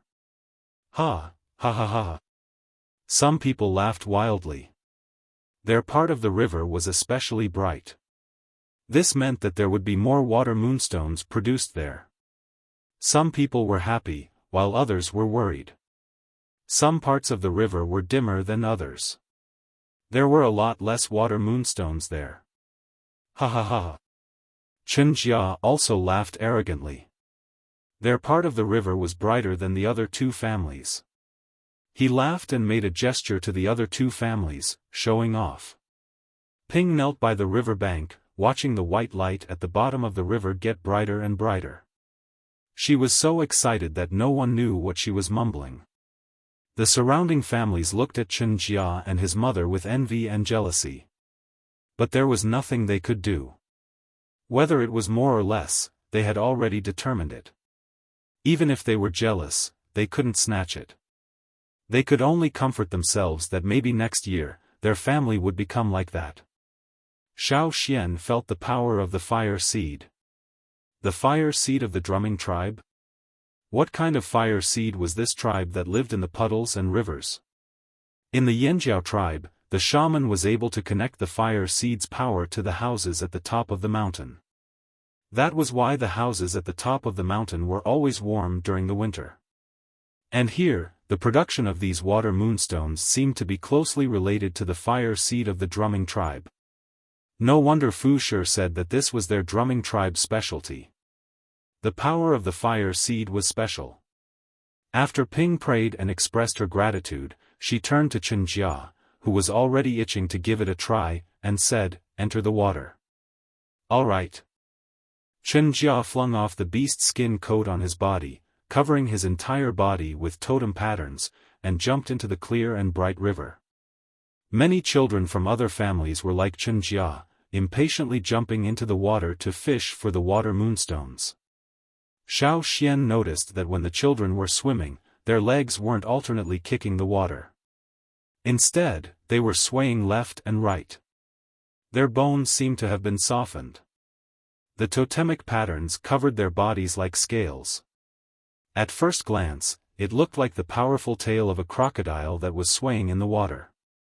The people of the drumming tribe were good swimmers. Even if they were underwater, they could stay underwater for a long time. Therefore, the work of digging the water moonstones from the bottom of the river was extremely simple for them. As the first stone dug out this year, they had to choose a big one. The people of the drumming tribe believed that a good start would lead to better results. Perhaps there would be more stones as big as this one dug out later.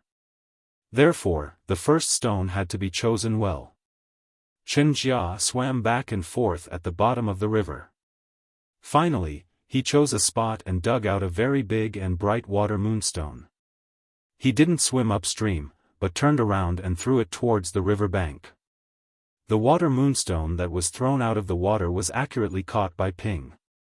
She wiped the water off the stone and looked at it excitedly. She was so happy that she couldn't close her mouth, and the smile on her face grew wider and wider. After looking at it for a while, Ping didn't put it into the basket at the side. Instead, she handed it to Xiaofan. Xiaofan, look. This is the stone my family produced this year. Isn't it big? Isn't it bright? You can definitely exchange it for many good things. Xiaofan took it. It was cool to the touch, but it was much brighter than the one Fu Shi showed him that night. This was because it was newly produced. However, Xiaofan still couldn't absorb any energy from it. He could only feel that this stone was related to the drumming tribe's fire seed and totem. Other than the fire seed and totem, these stones were also closely related to the crocodiles that had followed the river downstream. According to the people of the drumming tribe, when the crocodiles returned, they would spit out some stones from their stomachs into the water moon canal. These stones would eventually become water moonstones. Every year, after the water moonstones were picked out, new stones would enter, and the next year, new stones would be picked up. But without these crocodiles, there wouldn't be any water moonstones here. The people of the drumming tribe didn't know how many stones were spat out by the treasured fish, and which of these stones could become water moonstones. Even if it was artificially changed, the results would be different from what they expected. In the end, they could only pray to the totem, hoping for more gifts. This was also the main reason why the drumming tribe called the crocodiles the treasured fish. Xiaofan had a classmate in his past life who also raised crocodiles. He also heard that his family's crocodiles ate stones, and the stones they ate were called stomach stones. They were used to help the crocodiles grind down food that was difficult to digest. He wondered if the stones the drumming tribe's crocodiles spat out in the water moon canal were also used as stomach stones. Previously, the most turbid river in the entire tribe actually produced such bright water moonstones. What a magical place! After looking, Xiaofan carefully placed the stone into a rattan basket at the side. Seeing Xiaofan's actions, Ping's impression of Xiaofan became even better. She fished out the newly placed stone and stuffed it into Xiaofan's hands. Take it. When you go out in the future, you can use it to exchange for many good things. When you go to other tribes to exchange for things you want, you'll know how good water moonstones are. This was the feeling of becoming a nouveau riche. With such a big stone, giving it away didn't hurt at all. Ping didn't say much. After stuffing the stone into Xiaofan's hands, she hurriedly went to receive the other stones that Chen Jia threw up. Thank you. Xiaofan put the stone into the animal skin bag and helped Ping look after the rattan basket. Tonight, it was not a peaceful night. Danger was lurking. Not only Xiaofan, but the people of the drumming tribe were also prepared. Every year at this time, many things would happen. They were already used to it and were ready to fight at any time. That was why they let their children fish for stones, while the adults at home were always vigilant of their surroundings. Once they found anything unusual, they would join in the battle. Not far from the water moon canal, Fu Shi and his companions were vigilantly watching their surroundings. However, they also wanted to know the situation at the water moon canal. They didn't know how their own family's situation was this year. I feel that my family will definitely have a lot this year. Fu Shi said. My family definitely won't have less than yours. The people beside Fu Shi were not convinced. I don't expect it to be the most, as long as it's not too little. Another person whispered. Useless. Sigh, even if I wanted to, I couldn't decide. So I don't have much hope. As they were talking, the people who came to investigate the situation at the Water-Moon Canal came over. Fu Shi, your family is rich this year. That part of your house is the brightest. The man said while panting. Aha! Fu Shi was so excited that he couldn't wait to jump a few rounds. This is great. And, when the time comes to trade, I'll get more good things. I'll get a few beautiful clothes for Ping, and a few better stone tools for Chen Jia. These people were like Fu Shi. Although their family didn't have as much as Fu Shi's family this year, it was still quite a lot. When the time comes to trade, what should they get? Just as they were thinking, Fu Shi's face froze. The muscles under his skin suddenly swelled, causing his already sturdy body to become even thicker. Black totem patterns covered his entire body like sturdy scales. His legs instantly exploded with a powerful force, and he disappeared from the spot. In one step, he caught up with the person who wanted to rush over. Fu Shi's swollen arms were instantly raised high. His arms were covered with totem patterns, and every muscle was filled with power. His skin became even tighter under the expansion of his muscles. His 5 fingers clenched into a fist, and he quickly smashed towards the person. Like a cannonball, his fist smashed onto the person's body. Bang! The person who was about to rush out was smashed to the ground with all his strength. Just as the first fist landed, the second fist followed. Ka! Fu Shi's fist directly smashed the other person's head. The person lying on the ground had different totem patterns from the drumming tribe. Because of the death of the main body, they quickly disappeared. The sound of Fu Shi's breathing was not the usual sound of wheezing, but a series of rough grunts. His pupils were like the tip of a sword, and some dense black patterns extended from there to the surroundings. His eyes flashed coldly. After killing one person, Fu Shi did not stop. The muscles in his legs suddenly swelled, and his originally low body suddenly fell to the ground. His palms and legs vigorously slammed the ground, and his body quickly pushed out, rushing towards another person. The wet muddy water under his feet splashed everywhere. Competing with a crocodile in long-distance running was possible, but competing with it in an instant was difficult. The advantage of a crocodile was not speed, but reaction and explosive power. You might be able to outrun them, but the problem was whether they gave you a chance to run at the start of the race. Perhaps, before you could run, they had already bitten you. The people of the drumming tribe had many characteristics similar to crocodiles. They were strong, and their speed was not fast. But in an instant, their opponents would always be overwhelmed. Another person was clamped down by Fu Shi, and in the next moment, he was twisted in the middle. Just now, the 2 people who passed by were too fast, and did not give Fu Shi enough time to send a message to the others. Now, after dealing with 2 opponents in succession, Fu Shi took advantage of this gap and roared from his throat like an ancient beast. The roar passed through the wet area, through the forest, like a war knife, splitting the silence of the night. The moon and the sky shone brightly, but under the moonlight, the battle had already begun.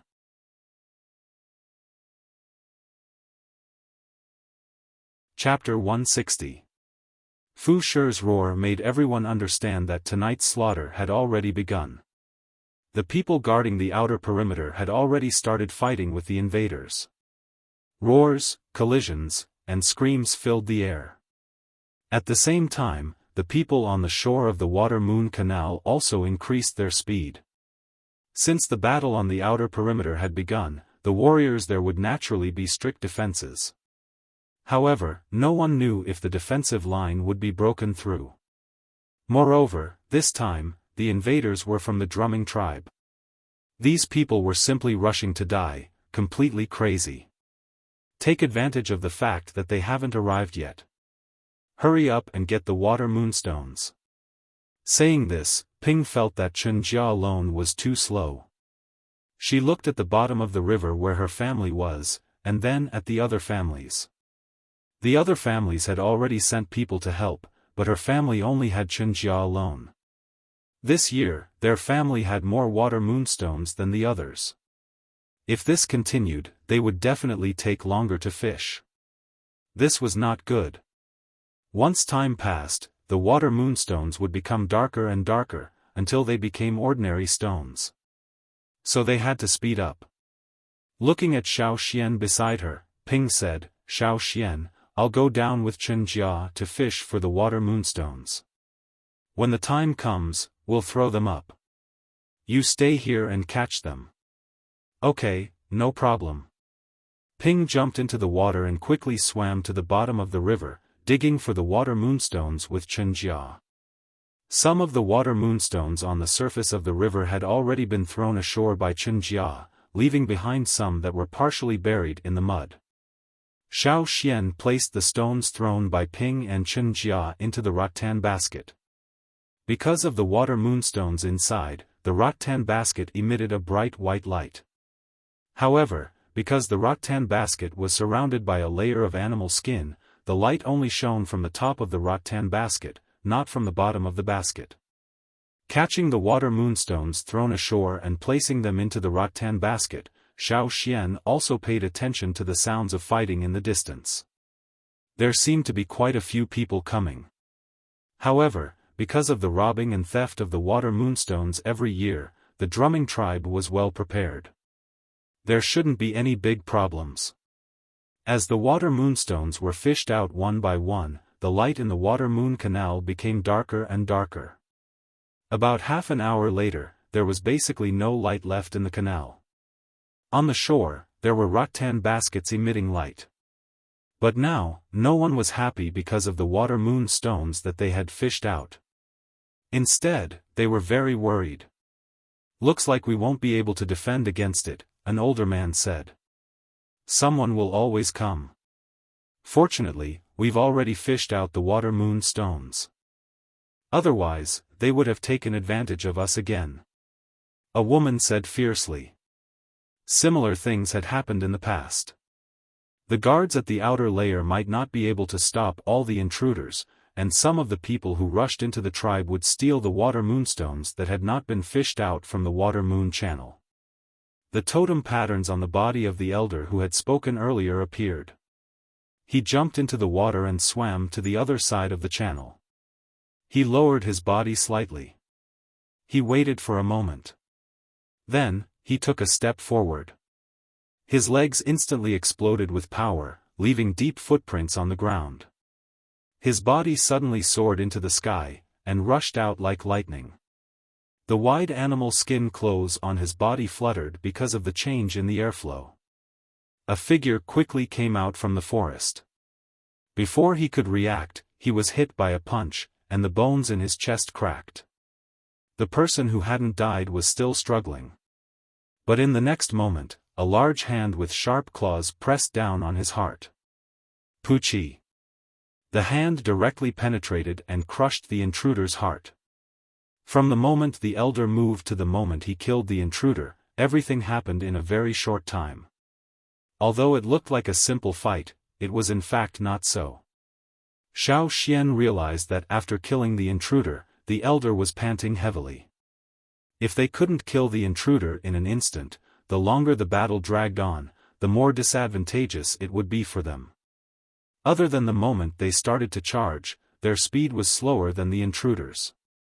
If the intruder successfully stole the water moon stone and escaped, the people here might not be able to catch up to him.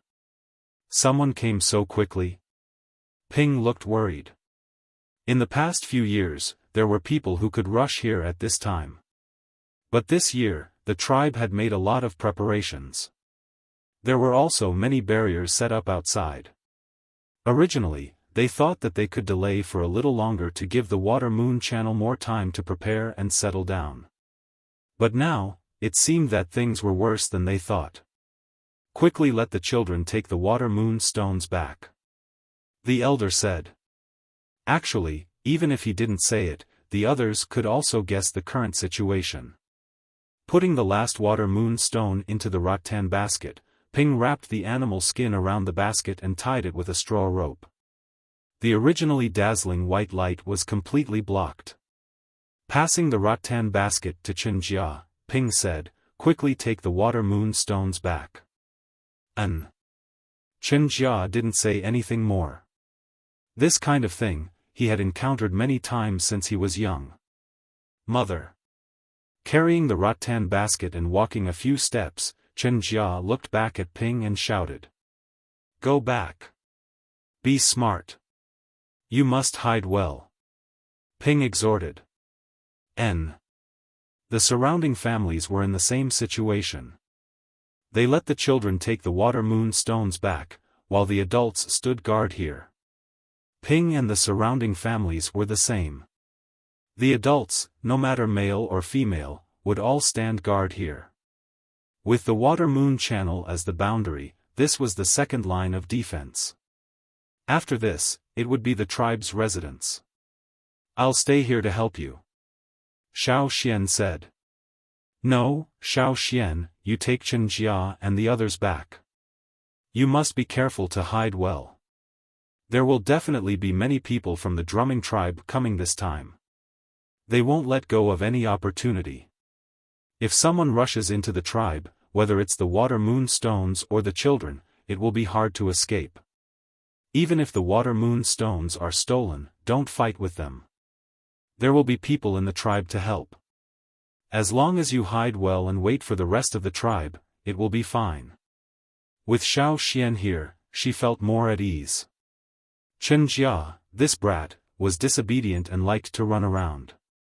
If there was no one watching over him, she would feel uneasy.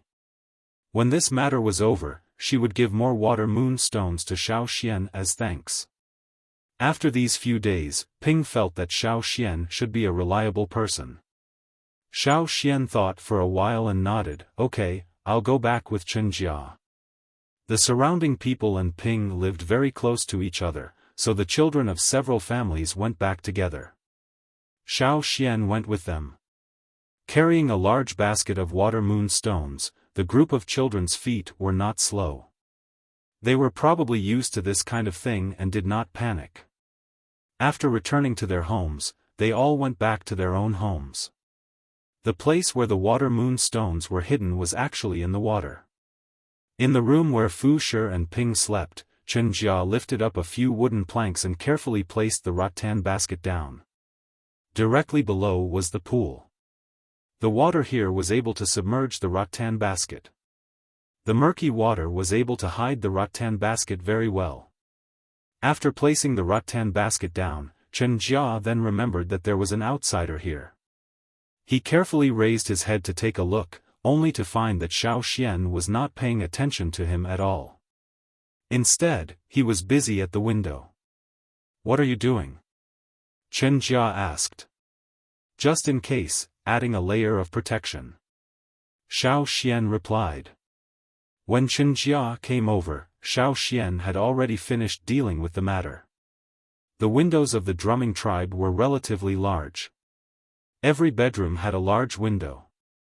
Most of the time, they would use the window as a door, directly entering and exiting through the window.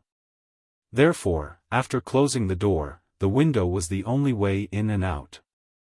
Chenjia looked at the window and did not find anything special. Just as he was about to reach out and touch the window frame, he was stopped by Xiaofan. "Your mother told you to hide well," Xiaofan said. Chenjia bit his hand in annoyance. "No need to hide, I didn't hide before. I'll just wait here." He originally wanted to lean against the window and take a look outside, but when he thought of Xiaofan's actions just now, he held back and sat there, continuing to bite his hand. He heard that this time it would be even more dangerous. He did not know if anything would happen to his father and mother. In the past, his grandparents had lost their lives in this kind of attack. Xiaofan glanced at Chenjia. "If you want to hide, will you also hide in the pool?" "Yes. There's a hole in the pool where you can hide." There was no air in the hole under the pool. Only the drumming tribe, who were good at swimming, could hold their breath for a long time.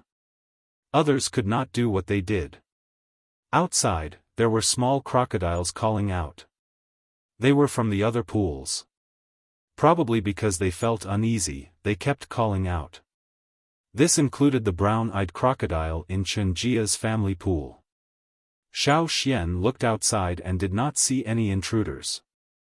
There was not even a person walking around. Everyone stayed in their own houses with their doors tightly shut. No one went out.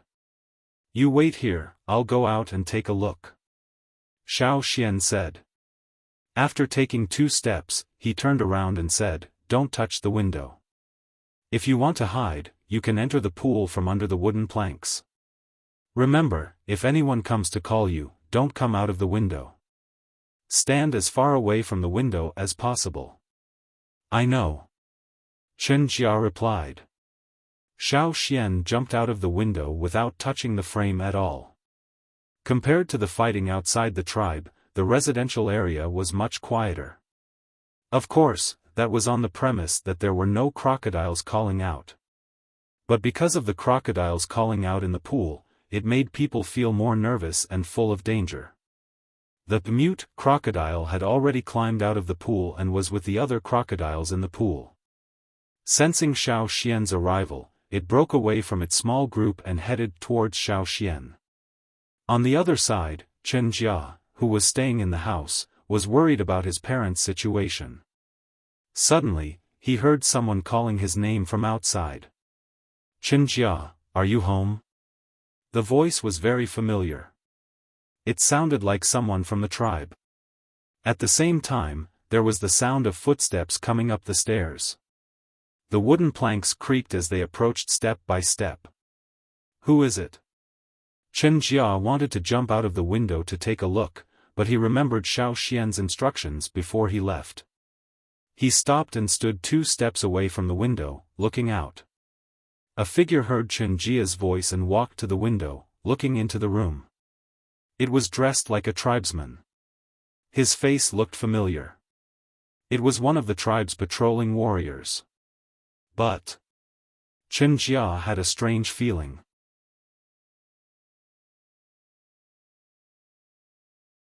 Chapter 161. What's the matter? Chen Jia did not immediately walk over, but stood still and asked. "The chief asked me to bring you all over. This time, the drumming tribe has sent many people, so it's not safe for you all to stay here," the other party said. Seeing that Chen Jia was still doubtful, the man took out a square bone plate with the drumming tribe's totem pattern on it.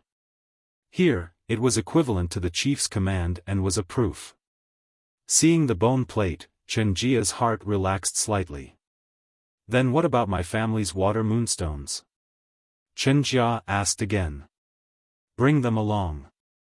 If we leave them here, they will find us," the man said. "Okay." Chen Jia did not think that the chief would be greedy for his family's water moonstones. If he could bring the water moonstones to the central area, it would be much safer. Suppressing the strange feeling in his heart, Chen Jia removed the wooden plank and pulled out the rattan basket filled with water moonstones from the water. Carrying it, he walked towards the window. As he walked, he asked, "Has Tail and the others all gone over?" Tail was a nearby child about the same age as Chen Jia. They often played together. Because his hair was tied up in a bundle and was somewhat stiff, looking like a crocodile's tail, everyone gave him such a name. "Yes, they're waiting at the edge of the forest. You'll see them soon." As the man spoke, he looked around. There were people in the other houses looking in this direction. He waved his hand, "You all come out too, let's leave together." "Okay." The people on the other side replied. Hearing that many people he knew were here, Chen Jia's heart was happy. Hugging the rattan basket, he planned to climb out of the window. But in the next moment, he remembered Xiaofan's warning. Xiaofan said, "Don't leave the window if anyone comes over." Then should he leave or not? Thus, when he was half a step away from the window, Chen Jia stopped and looked at the person standing outside. Because of the moonlight, half of the person's face was covered in shadows. His eyes were brown and yellow, the eyes of the drumming tribe. But, it was strange. Why did this person's face become more and more blurred? His face was blurred? Chen Jia was startled. Looking at the person outside the window, his face showed vigilance. What's wrong? Come out quickly, everyone is waiting. The man urged. Not only did Chen Jia not move forward, he quickly retreated a few steps, still vigilantly staring at the person in front of the window. He was suspicious of the person in front of him, but when he thought about the domino he had taken out, it was indeed given to him by the leader. Should he give it out or not? Seeing that Chen Jia did not move, the person waiting outside the window scolded him, but Chen Jia still did not move forward. His face was still filled with hesitation as he held onto the rattan basket tightly, as if he was guarding against a thief. After a few words of reprimand to no avail, the man lost his patience. Murderous intent flashed in his eyes as he raised his foot, intending to enter. The moment the other party looked at him, Chen Jia felt as if he had returned to the day when he was pushed into the river. It's him. It was the person in front of him.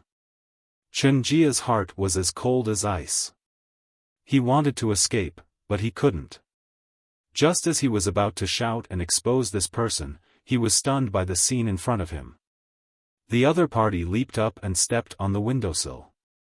With just a light jump, he would be able to enter the house. However, the moment he stepped on the windowsill, a rapid buzzing sound rang out. The person who was about to jump through the window paused. His feet and some parts of his body were tied up by thin threads.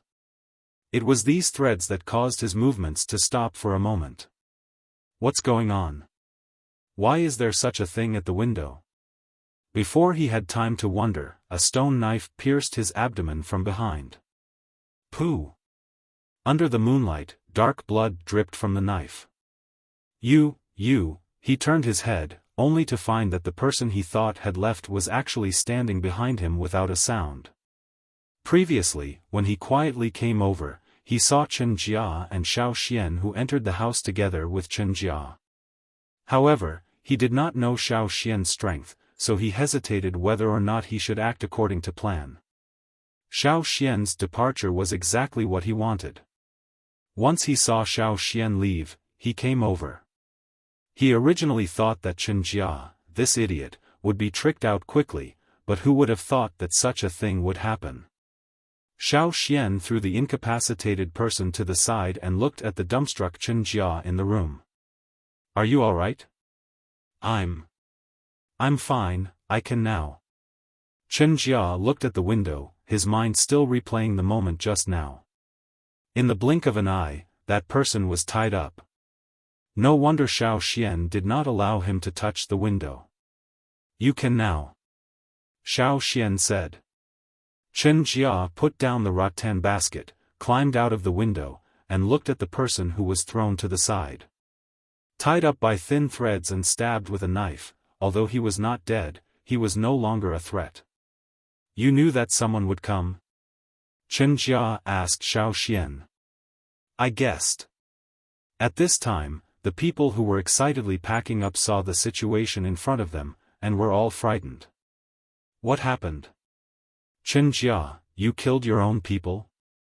He just said that he would bring us to the chief, Chen Jia, didn't you hear him? Someone said with dissatisfaction. He's a traitor. He betrayed the drumming tribe. Chen Jia said loudly. He's not. A voice came from not far away. Xiaofan had already sensed that someone was approaching, but after discovering the identity of the other party, he did not make a sound. Qing Yi. Chen Jia looked at the person walking over. Qing Yi was the youth who was with Xiaofan that day when he was mistakenly thought to have killed the crocodile. He was the chief's son and had a high position in the drumming tribe. Xiaofan also found that many people in the drumming tribe were very afraid of Qing Yi. You said he's not a traitor, and did not betray the drumming tribe? How is that possible? I was pushed into the river by him that day, it must be him. Although the voice was different, Chen Jia felt that the person who pushed him that day was this person. Chen Jia, you're mistaken again, right? Yes, Chen Jia, you must be mistaken. Just now he said that he would bring us to the chief. A few people around Chen Jia's age said. Xiaofan did not make a sound, waiting for Qing Yi's next words. He did not kill the person just now, keeping him alive so that it would be easier to interrogate him. However, Xiaofan did not doubt his identity. The crocodile in the pond had already opened its mouth towards the person, as if it wanted to bite him. I said he did not betray the drumming tribe, because he is not a member of the drumming tribe. How can he betray us? As he spoke, Qing Yi reached out and grabbed the neck of the person on the ground, gently twisting it. Ka! The person who was kept alive by Xiaofan really stopped breathing. After he stopped breathing, the person's body also changed. His body shrunk a little, and his face was no longer the same as before. Xiaofan moved his hand, and the silk thread that was originally tightly tied to the person slid down as if it had a life of its own. Seeing that everyone was looking at the silk thread in his hand, Xiaofan said, "Our tribe uses it to set up traps to catch prey." The few of them had an "I understand" expression on their faces, but they were thinking about other things in their hearts. They had heard from their elders that in many tribes, the warriors were not strong, so in order to not starve, they would use other methods to hunt, such as traps.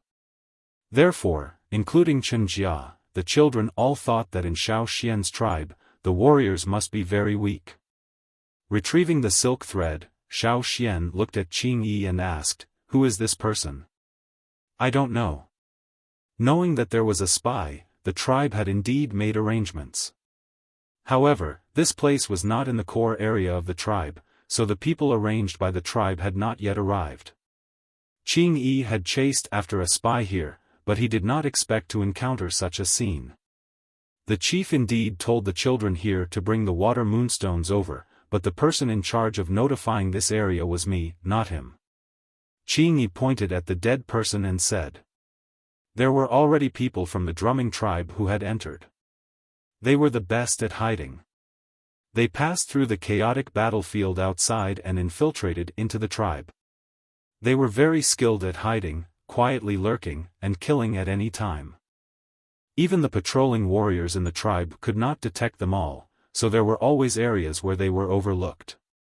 As for the people who attacked the drumming tribe at the beginning, they were only there to attract attention. The tribe had already arranged for people to wait in various places, so that they could clean up these hidden people one by one. However, seeing that the situation was not right, the chief sent some people to inform the residents near the border to move inwards. After this incident, they would return. After all, most of the people hiding in their homes were children, so they did not have much fighting power and still needed protection. Knowing that they really had to go to the chief's place, the few people who were disappointed earlier became excited again. The neighbors informed each other, and those who were still at home quickly packed up their things and gathered. There's one more thing I want to say. Even if you follow me to the chief's place, there may be hidden people on the way. When the time comes and we kill them, I may not be able to take care of all of you. Qing Yi said to the people who gathered around. They were surrounded by children. The youngest was less than 10 years old, while the oldest was about the same age as Chen Jia. There was even a child who was hugging his newborn sister. With such a group, if they were to encounter someone in hiding, they would definitely be affected. After all, those people in hiding would not show mercy just because they were children. Hearing this, everyone's heart sank, but they were not too surprised. They were mentally prepared. Since young, they had encountered many things. Actually, we can send the youngest one over first. Xiaofan said. How do we send them? Everyone looked at Xiaofan. Xiaofan pointed to the sky, cha-cha. A whistle sounded. Very quickly, a figure appeared in the sky. When it flew over, Cha-Cha was still holding onto a person from the drumming tribe. Its claws had already pierced through the person, and he was already dead. After leaving the dead intruder behind, Cha-Cha landed on the ground. Xiaofan let the youngest children get on the eagle's back first, including those who were carrying other children. The first batch of 7 children were all under 10 years old. Xiaofan let Cha-Cha bring them over. Cha-Cha knew the way, so there was no need to worry. Moreover, the intruders did not attack from the air, so the air was safer than the land. There were still 5 children left behind. Xiaofan wanted to let Chen Jia go up, but this child refused and said to wait for the next batch. Then be careful later, don't stay too far away from me. Xiaofan said. Okay. Chen Jia hugged the rattan basket and walked to Xiaofan's side. The other 4, without exception, all gathered around Qing Yi. In their eyes, Qing Yi was much stronger than Xiaofan, so it was better to follow him.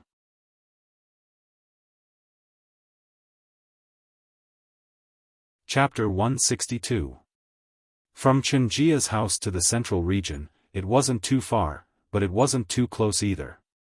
The drumming tribe's territory was very large, and because of the many ponds, the people living there weren't as close together as the Yanjiao tribe. Right now, most of the tribe's warriors had already gone to various places to defend against the invaders. Naturally, there were only a few people left in the inner region, and those who were patrolling and investigating internal dangers might not be able to take care of every place. Xiaofan walked beside a pond. Because of the moon, it wasn't dark at night, so he could see his surroundings clearly. However, under these circumstances, there were still hidden dangers that weren't easy to discover. Qing Yi led the way, his pace neither fast nor slow. He didn't stop because of the hidden dangers in the surroundings, nor did he rush. Beside the pond, there was a pool of blood. Pushing aside the water plants, he could see a person lying there, no longer breathing. Looking at his clothes, he was from the drumming tribe. When Chen Jia and the others saw him, their faces were filled with sorrow, but they didn't say anything. Every year, similar situations would happen, but it wasn't every year that they would suffer heavy losses. Xiaofan looked around. With his many years of hunting experience, he could feel that someone was watching them, but he didn't know where the other party was hiding. As long as the other party made the slightest movement, Xiaofan would be able to tell. Not only Xiaofan, but if it were any of the Yanjiao tribe's warriors who were out hunting, most of them would be able to sense it. Since he couldn't pinpoint their location, he had to use another method. Xiaofan activated his special ability, and under his vision, he could clearly see the surrounding trees. There were a few skeletons that were clearly different from the surrounding trees, but some of them were blocked by the trees, so he couldn't see them clearly, or he could only see part of the body. However, this was enough. About 30 meters away from them, there was someone hiding there. The other party hid very well, almost as if he had stopped breathing. It was as if he had blended in with the surrounding trees, making him difficult to discover. Just like what Qing Yi had said, those who could sneak in without anyone noticing must have very good concealment skills. They were like hunters who were waiting for their prey to come to them at the mouth of a trap. In order to achieve their goal, they could even stand in the same place for an entire day and night, maintaining this state of concealment without eating, drinking, sleeping, or moving.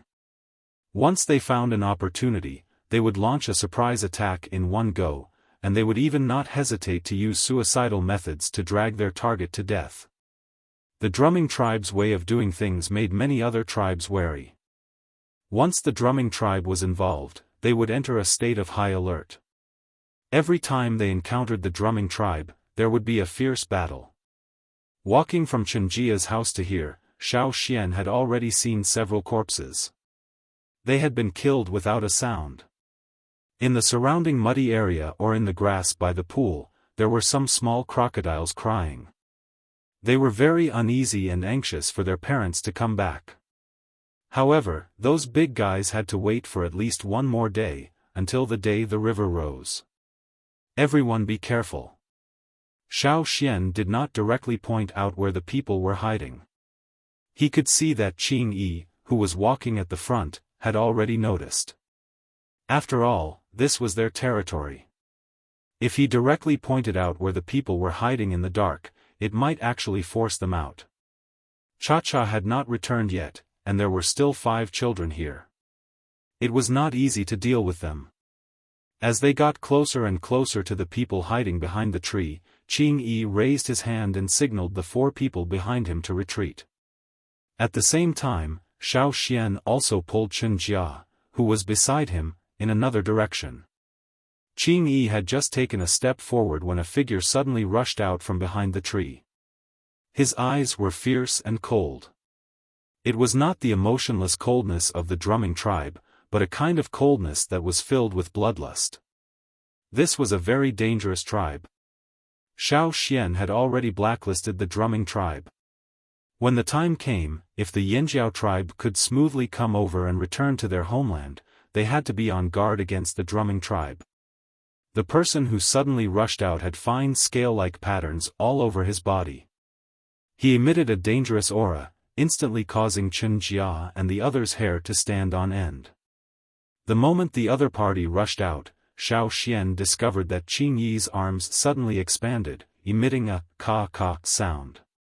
Other than his arms, the other parts of his body also seemed to be inflated, suddenly expanding. Originally, he looked thinner than the other people of the drumming tribe, but after this short change, even his loose beast skin clothes became tight. His mouth opened, revealing 4 slightly long fangs, 2 on top and 2 on top. A low rumbling sound came from his throat. When he looked at the person hiding in the dark, his eyes were like 2 bright spots. Perhaps it was because of the moonlight, but these 2 spots were slightly brighter. When the intruder came closer and closer, Qing Yi also moved. His legs stepped on the ground, meeting the intruder at high speed. The muscles on his entire arm bulged, faintly pulsating. Every muscle contained an enormous explosive force, allowing him to make the fastest attack in the shortest amount of time. Here, there were no fancy techniques. The battle was more direct and simple, and there were no deceptive moves. There were only direct and decisive attacks, as well as the determination to kill the opponent. The intruder was holding a bone knife made of animal bones, but when he swung the knife down, he discovered that the knife was caught by a hand. After Qing Yi held the bone knife with one hand, his other arm smashed down like a stone pillar. At such a close distance, and with such strength, if he was hit, he would be severely injured or even die. The intruder wanted to dodge, but he discovered that the hand holding the knife had unknowingly clamped down on his arm, like a fierce beast biting down on its prey. Unless he broke his arm, he would not be able to escape. The intruder had the courage to break his arm, but unfortunately, he did not have the time to do so. Ka! The crisp sound of bones breaking could be heard in the air. The intruder's eyes were still filled with disbelief, but very quickly, the light dimmed. His body twitched, and then he was no longer breathing. Qing Yi threw the man with the broken skull to the side like he was throwing trash. His legs suddenly exerted force, and he rushed in a direction. There was a small bush there, and it did not look like a good place to hide. Qing Yi was like a racing car that suddenly accelerated, whizzing past. In the blink of an eye, he was already in front of the bush. After a few bangs, the sound of bodies colliding was heard, and the sound of flesh being forcefully penetrated was heard. Immediately after, Xiaofan saw the figure that was originally hiding behind the bush being torn in half. It was a very violent and bloody way, very much like the style of the Ji tribe. If you looked at Qing Yi's eyes now, you would discover that his eyes were not dark brown, but the same as those people with yellow-brown eyes who had a violent temper. Qing Yi was the only person in the tribe who had 2 colors of eyes. Normally, his eyes were black and looked harmless, but once he was in a fight, they would become violent. Qing Yi's actions probably made the people lurking around realize that they had been discovered. They rushed out of their hiding places, and felt that Qing Yi was not easy to deal with, so they set their sights on Xiaoxian. As long as they got rid of the older ones, it would be fine. The children were easy to deal with, and they could do it at any time. The other party used their speed advantage, and when they rushed out, they even changed their positions to avoid the Ji tribe's sudden burst of speed. As long as they avoided the first move, their chances of success would be higher. However, Xiaoxian was not from the Ji tribe, and Xiaoxian was not slower than the other party. Xiaoxian pulled out his white teeth knife. Ever since he left the tribe, this knife had not undergone the cleansing ceremony. The originally white blade had many red marks on it, left behind by Xiaoxian when he was crossing the river on the canoe. No matter how careful he was, he could not avoid fighting. And a normal brush would not be able to clean the knife completely. A knife that had not undergone the cleansing ceremony, but had gone through many killings, always carried a terrifying aura. The biting cold knife energy made Chen Jia, who was closest to Xiaoxian, feel a chill on his forehead and back, and couldn't help but shiver. Xiaoxian took a deep breath, his body crouching. Facing the people rushing over, he did not dodge, but instead met them head-on. The shoulder holding the teeth knife shook, and as if an accelerator was installed in his arm, the knife became a blur as it chopped towards the people in front of him. Compared to the people of the Ji tribe, Xiaoxian did not have their inflatable transformation, but the momentum of the knife was stronger, and the power was more ferocious. The knife drew a blurry arc, and with a light, poochie sound, the first intruder who rushed towards Xiaoxian had his neck slit. Because the strength of the attack was too strong, the other party's head was almost chopped off. After killing one person, Xiaoxian did not stop. Like a leopard on the hunt, he dodged the other person's attack. As he passed by, he used the handle of his knife to hit the other person's arm. Pang! The other party's knife did not touch Xiaoxian, and instead heavily chopped into the muddy pool at Xiaoxian's feet. The powerful knife chopped into the muddy pool, like a small bomb exploding in the muddy pool. The muddy water splashed everywhere, like an earth-colored firework, exploding with a bang. For a moment, Chen Jia could not see the situation behind the splashing muddy water, but when the muddy water fell again, the battle behind had already ended. The person standing beside the muddy pool was still holding a black bone knife in his hand, maintaining his chopping posture. The scale-like totemic patterns on his face gradually disappeared, and his eyes stared straight at his chest. There was a bloody hole. Blood continuously flowed out, dyeing the muddy water red. This was the first time Xiaoxian had killed someone, but he was surprisingly calm. He did not know if it was because this body had affected his thinking, or if he was used to the cruel rules of this world, or if he was born cold-blooded.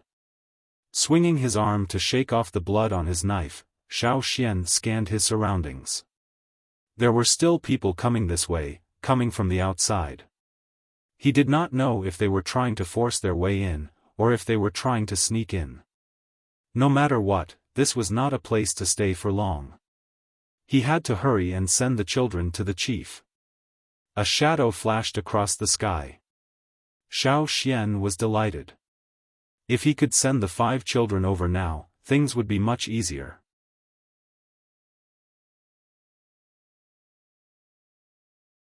Chapter 163.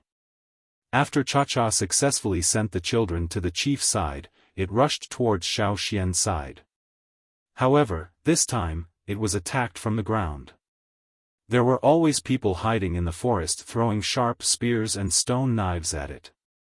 Occasionally, arrows with stone arrowheads would shoot out from behind a tree or from a pile of thick grass. This made it very annoyed, as it was still unable to ignore these attacks. If it was hit, it would still be injured. While dodging, Cha-Cha headed towards Xiaoxian's side. Xiaoxian's side also noticed Cha-Cha's predicament. If those people who were hiding only attacked and did not directly attack, it would not be easy to catch them. Xiaoxian still had to take care of the children here, so it was impossible for him to deal with those who attacked Cha-Cha. How about we don't let Cha-Cha come down, it's not far from the chief's side. Chen Jia said. Yes, don't let it come down. Another person also said. In the past, they did not like birds, because some water birds were a threat to the little treasure fish. Once they found a bird that was slightly bigger, the tribe's warriors would throw spears or arrows into the air to shoot the birds down. However, if the birds flew higher, it would be difficult for them to shoot accurately. Every time, they would choose to attack the birds when they were close to the ground. That way, the birds would be restricted by the surrounding terrain and would be easy to hit. Qing Yi was currently looking for the people who attacked Cha-Cha, but in terms of speed, it was really difficult for Qing Yi to catch them. Xiaofan also knew that it was not good for Cha-Cha to come down now, but looking at the situation, if they went over on land, at least 2 of the 5 children would be injured, or even die. After thinking for a while, Xiaofan said, I have an idea. Really? What idea? Chen Jia asked. If Cha-Cha could bring them over, it would save them a lot of trouble. They would only be a burden if they stayed here. There's no need for Cha-Cha to come down, I will let you safely get on Cha-Cha's back. Don't worry. Xiaofan said. Chen Jia hugged the rattan basket tightly and nodded his head vigorously, yes. Seeing that Xiaofan was not only protecting them, but also trying his best to solve the problem, Chen Jia was extremely touched. He had misunderstood Xiaofan before, but at this time, Xiaofan was actually so proactive in helping them. Sure enough, Xiaofan was just like what his father said, Xiaofan was really a good person. The Yanjiao tribe Xiaofan belonged to must also be good people. Not only Chen Jia, but the other 4 children also had the same thoughts. They felt that Xiaofan was a good person, and they also believed in Xiaofan. Tie your rattan baskets tightly to your bodies, Xiaofan said. I'm done. When you're on Cha-Cha's back, you must hold on tight. Don't let yourself fall off, Xiaofan said again. Got it, we'll definitely do it. That's good. Xiaofan chopped the spear thrown at him to one side, while his other hand reached out to Chen Jia, who was closest to him. Then, Chen Jia felt himself being picked up by a strong hand, along with the basket, like a little chick. Are you ready? Xiaofan asked. Yes. Yes. Chen Jia swallowed his saliva. He had a bad premonition. In the next moment, Chen Jia was thrown into the air. His body quickly left the ground, as if he was weightless, and flew into the sky. The originally tall tree next to him shrunk in the blink of an eye. Previously, he could only see the top of the tree when he looked up, but now he could see a large area when he lowered his head. As a member of the drumming tribe who was used to living on wet land and in water-bathing areas, he had a natural fear of the sky. They could explode with powerful fighting strength on land, and could smoothly chase after prey in the water. But the sky? Last time, Chen Jia was in a desperate situation and was pulled up by Xiaofan from the bottom of the river. At that time, he didn't pay attention to the situation below, nor did he think that something was wrong. Moreover, at that time, he only stared at the river bank, which was completely different from what he felt now. Compared to the previous batch, Chen Jia didn't experience the stage of safely flying, and was directly thrown out. Looking at the ground getting farther and farther away, Chen Jia felt a sense of dizziness. Completely out of conditioned reflex, he opened his mouth and shouted. Ah, Chen Jia, who had always thought of himself as incomparably brave, was actually frightened to the point of crying out, and almost wet himself. His cry was so miserable. The people of the Yanjiao tribe, compared to other tribes, were much stronger. In the past, Xiaofan thought that people in this world were all like this. But after coming to the drumming tribe and seeing the people of the drumming tribe, he realized that this wasn't the case.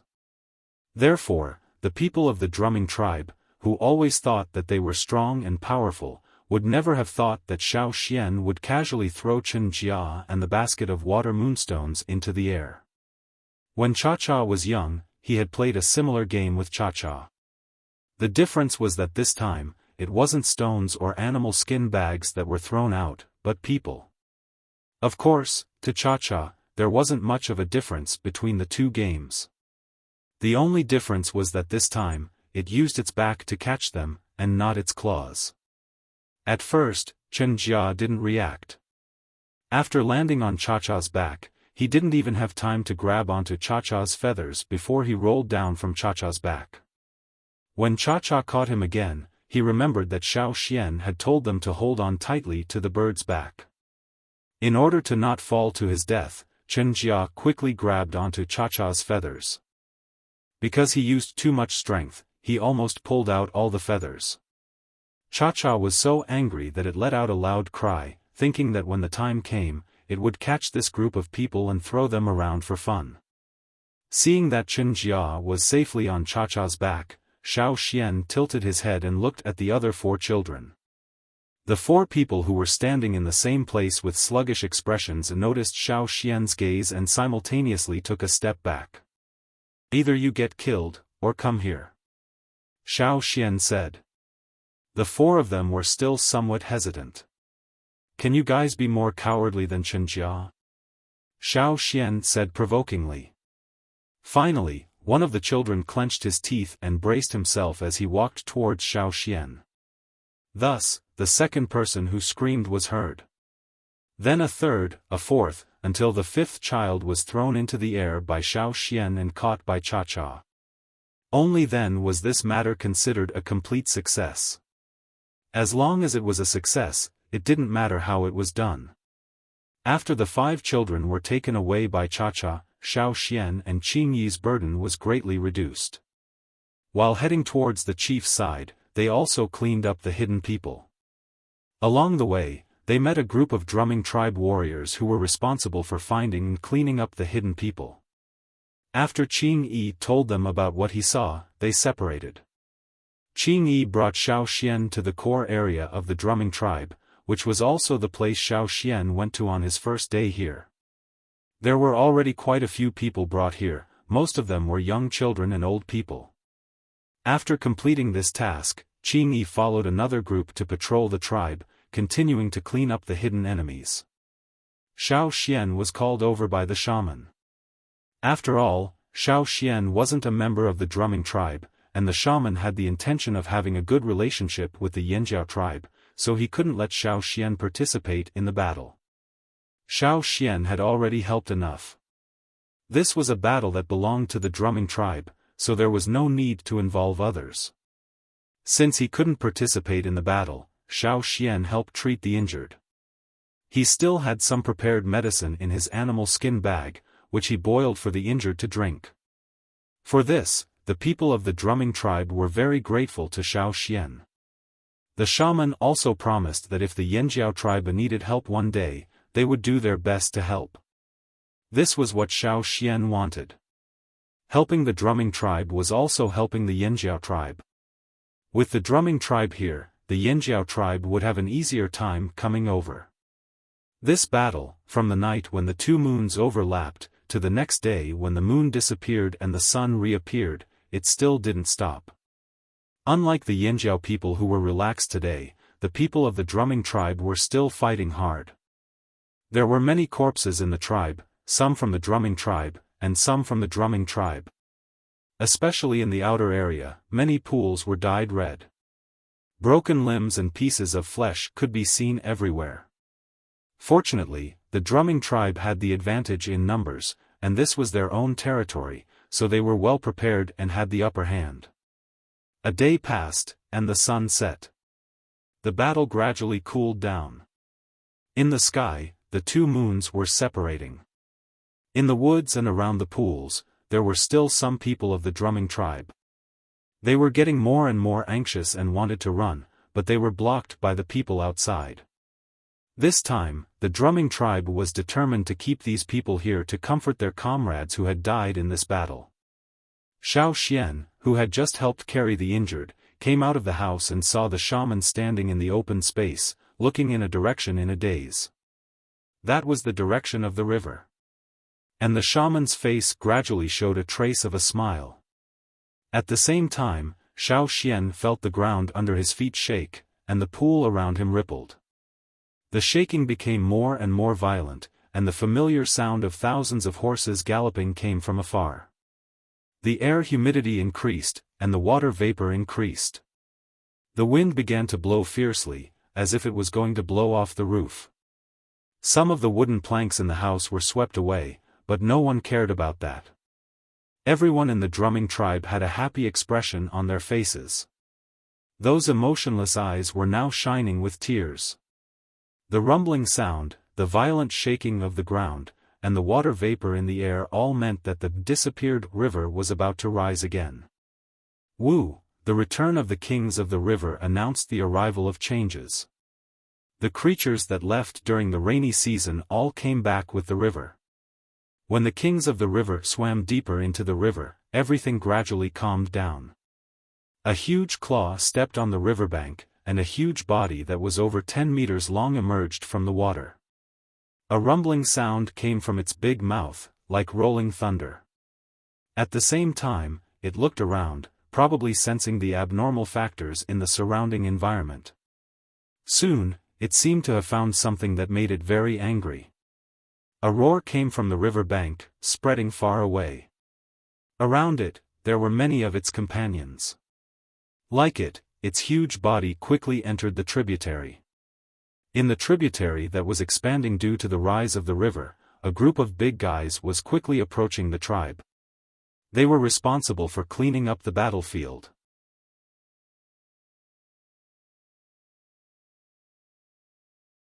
Chapter 164. The two moons in the sky were separating, and the earth was still covered with a layer of silver light at night. A figure staggered out from the forest. Probably because his head was hit, half of his face was stained with blood. He felt his vision was a little blurry. Blood flowed into his eyes, but he didn't wipe it away. His head hurt, but he didn't care. What did they come here for? That's right, they came to kill people. Kill the people of the drumming tribe, and then steal their water moon stones. Sneak in, kill, steal, what else was there? He thought as he walked. There were many small puddles of different depths on the ground. The sound of his feet stepping into the puddles was very clear, and the splashing muddy water reflected the moonlight. Until he walked to the side of a river, his remaining consciousness made him stop before he fell into the river. Looking at the river in front of him, he gradually remembered some things he was told before invading the drumming tribe.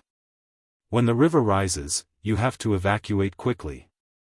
Once the river rises, you can't get close to any ponds or rivers in the drumming tribe. Remember, the river in front of him was less than 10 meters wide. It wasn't a big river in this area, at most a tributary of the tributaries. However, the river level did rise. When the river rises, you can't get close to ponds or rivers. Can't get close. Thinking of this, he suddenly quivered and quickly stepped back. However, he only took a step back when a figure quickly rushed out from the river. A huge mouth came biting towards him.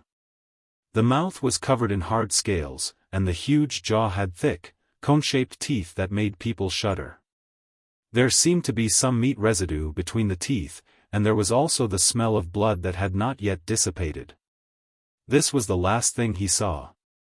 The next second, he was bitten and dragged into the water.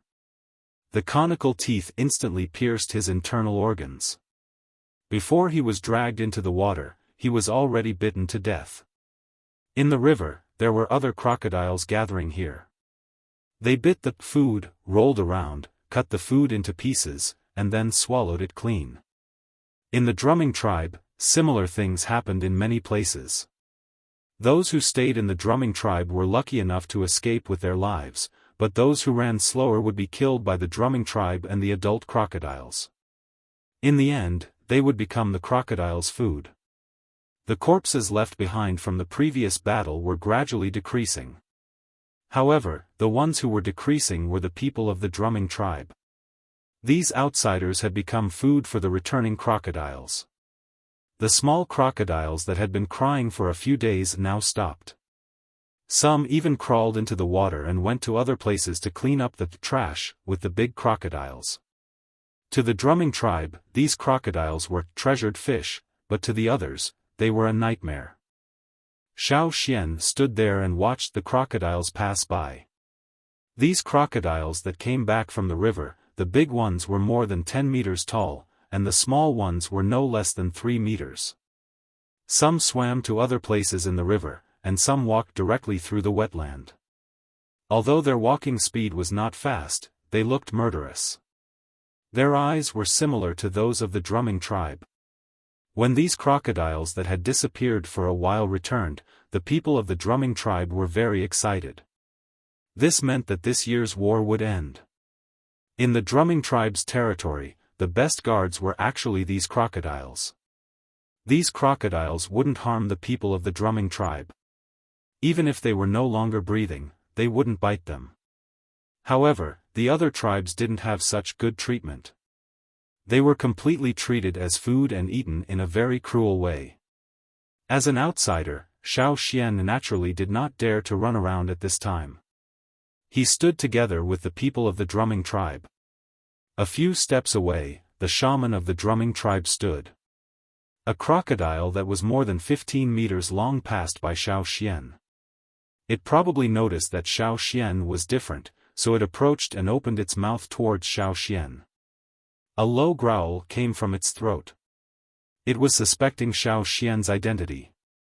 Its cold eyes were filled with killing intent, as if it would mercilessly bite him in the next moment. However, after the shaman said a few words that Xiaofan did not understand, the crocodile left. "Take this." The shaman handed Xiaofan a bone plate with the drumming tribe's totem pattern on it. Xiaofan took it. With this, no matter where he went, the crocodiles would not treat him as an enemy. Moreover, this bone plate was only in the hands of the shaman. It was made temporarily, unlike the chief's plate, which could not be faked. When the moon disappeared and the sun came out, there were no longer any living invaders in the drumming tribe's territory. Xiaofan brought Chenjia back. Along the way, they could see many large and small crocodiles in the pool. They were rolling around in the pool, tearing apart people whose faces could no longer be seen. The pool had already been dyed red with blood. However, whether it was Chenjia or the other children of the tribe, even the children who were only 2 or 3 years old, they were not surprised at all. Some were even cheering at the side. It was not that they were innately cold, but that they were already used to it. The closer they got to home, the faster Chenjia's steps became. He did not even care about the water moonstones. Xiaofan helped him carry the rattan basket, but he did not care much. Right now, he just wanted to see if his father and mother had returned home safely. "Mother!" Chenjia shouted and quickly ran over. Xiaofan looked over. Ping was standing in the house, looking out of the window. "Are you okay?" Ping ran out and looked at Chenjia, then looked at Xiaofan. No matter if it was Chenjia or Xiaofan, there were bloodstains on their bodies. However, this was not their blood. After checking that there were no injuries, Ping happily said, "Quickly go in, I'll prepare something to eat." Since Ping was so happy, it was obvious that Fu Shi was also fine. Fu Shi was resting in the house. Although there were many injuries on his body, it was enough to keep his life. After seeing the rattan basket that Xiaofan carried over, Fu Shi and his wife could not suppress the joy on their faces. Their mouths split open, and that big mouth looked quite scary. If not for this period of time, Xiaofan had a better understanding of them. He would definitely have the same thought as the other tribesmen. The drumming tribe was really scary. Letting the family of 3 interact more, Xiaofan came out to look around. He heard the crocodile cry, but it was not because it was afraid. The sound it made was different from before. Next to the pond in front of Chenjia's house, an 8-meter-long crocodile walked over and climbed into the pond. Its eyes were yellowish-brown, and when it looked at people, it was always cold, making people feel cold. After it entered the pond, it picked up the small crocodile and swam from one side of the pond to the other. Those cone-shaped teeth that could easily tear a person's arm off, when it held the small crocodile in its mouth, it did not have any killing power. Instead, it protected the small crocodile. This was also an animal that knew how to protect its young. Previously, the person who was trapped by Xiaofan's trap and had his neck broken by Qing Yi had his corpse taken away. He was not left here to be fed to the crocodiles. Xiaofan knew that the person's identity was definitely special, and he was not a member of the drumming tribe. In the drumming tribe, people and crocodiles lived in harmony. The real situation was like this, without much intimacy, but they would not harm each other. The invaders were their common enemy. What? Xiaofan was looking at the crocodiles and he heard Ping cry out in surprise. What's wrong? Xiaofan walked into the house and asked. Sai, I just heard that someone's water moonstone was stolen. Ping said. Some people in the tribe were busy fighting because of the drumming tribe's invasion and did not pay close attention. Now that everything was over, they cleaned up the water moonstones in the rattan basket. It was clearly wrapped in the animal skin bag, but when they opened it again, they found that it was missing a lot. The animal skin bag was not broken, and the rattan basket was not damaged. Only the water moonstones were missing. It must be a thief. Only they have that ability. Fu Shi said hatefully. After hearing this, Ping hurriedly opened the rattan basket to check. Her family's harvest this year was not small. If it was stolen, it would be a great loss. Most of the time, the rattan basket was carried by Chen Jia. When Chen Jia was not looking, it was Xiaofan who was looking. Good, it's not lost. After checking, Ping let out a sigh of relief. These water moonstones were what they relied on for the next year.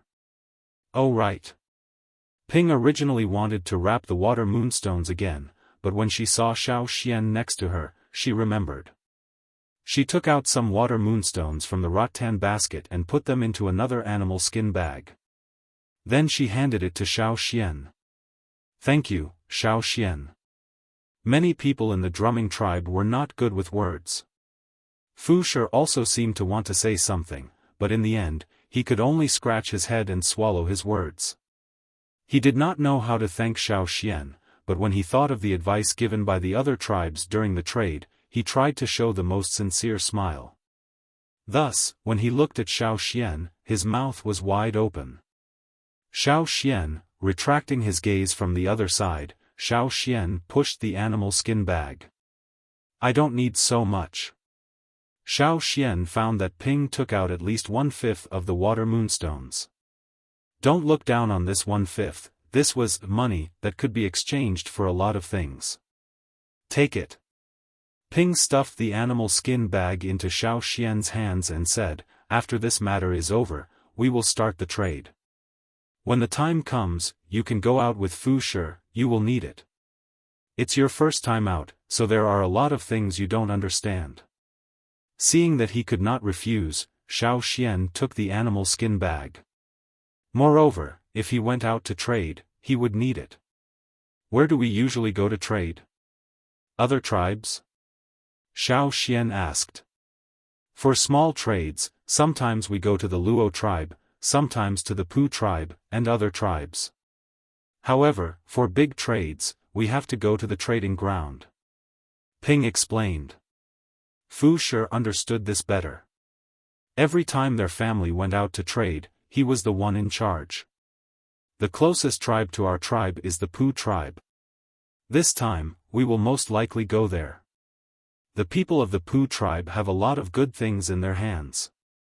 Stones, pottery, and some medicine. They are all very good things. Xiaofan remembered Fu Shi's words in his heart. These were all things he needed to understand. Because in the ancestors' animal skin roll, there was no mention of the Pu tribe.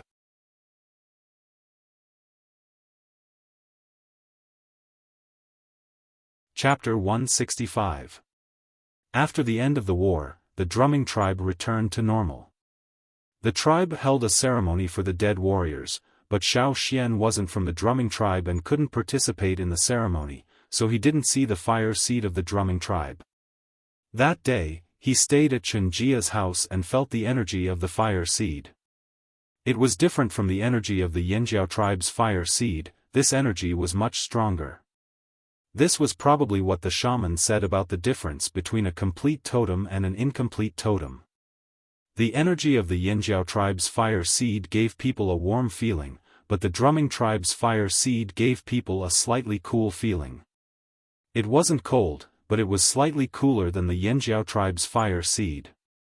Even though he was curious about the drumming tribe's fire seed, Xiaofan couldn't go and see it. Only when he talked with Fu Shi and the others did he know that their fire pit was actually a waterhole. The bodies of the dead warriors would also be sent to that waterhole. Hearing this, it was a very magical thing. If there was a chance, Xiaofan really wanted to see the drumming tribe's fire pit with his own eyes. After the funeral ceremony, the tribe became lively again. Everyone was looking forward to the next trade, just like rich people who had just earned a large sum of money and were thinking about how to spend it. The drumming tribe's healing ability was slightly slower than the Yanjiao tribe's, but overall, it wasn't bad. When the totem patterns covered their whole body, it was like a layer of scales covering them, giving them a certain amount of protection. The drumming tribe also knew that, because of this, their attitude towards Xiaofan was very warm.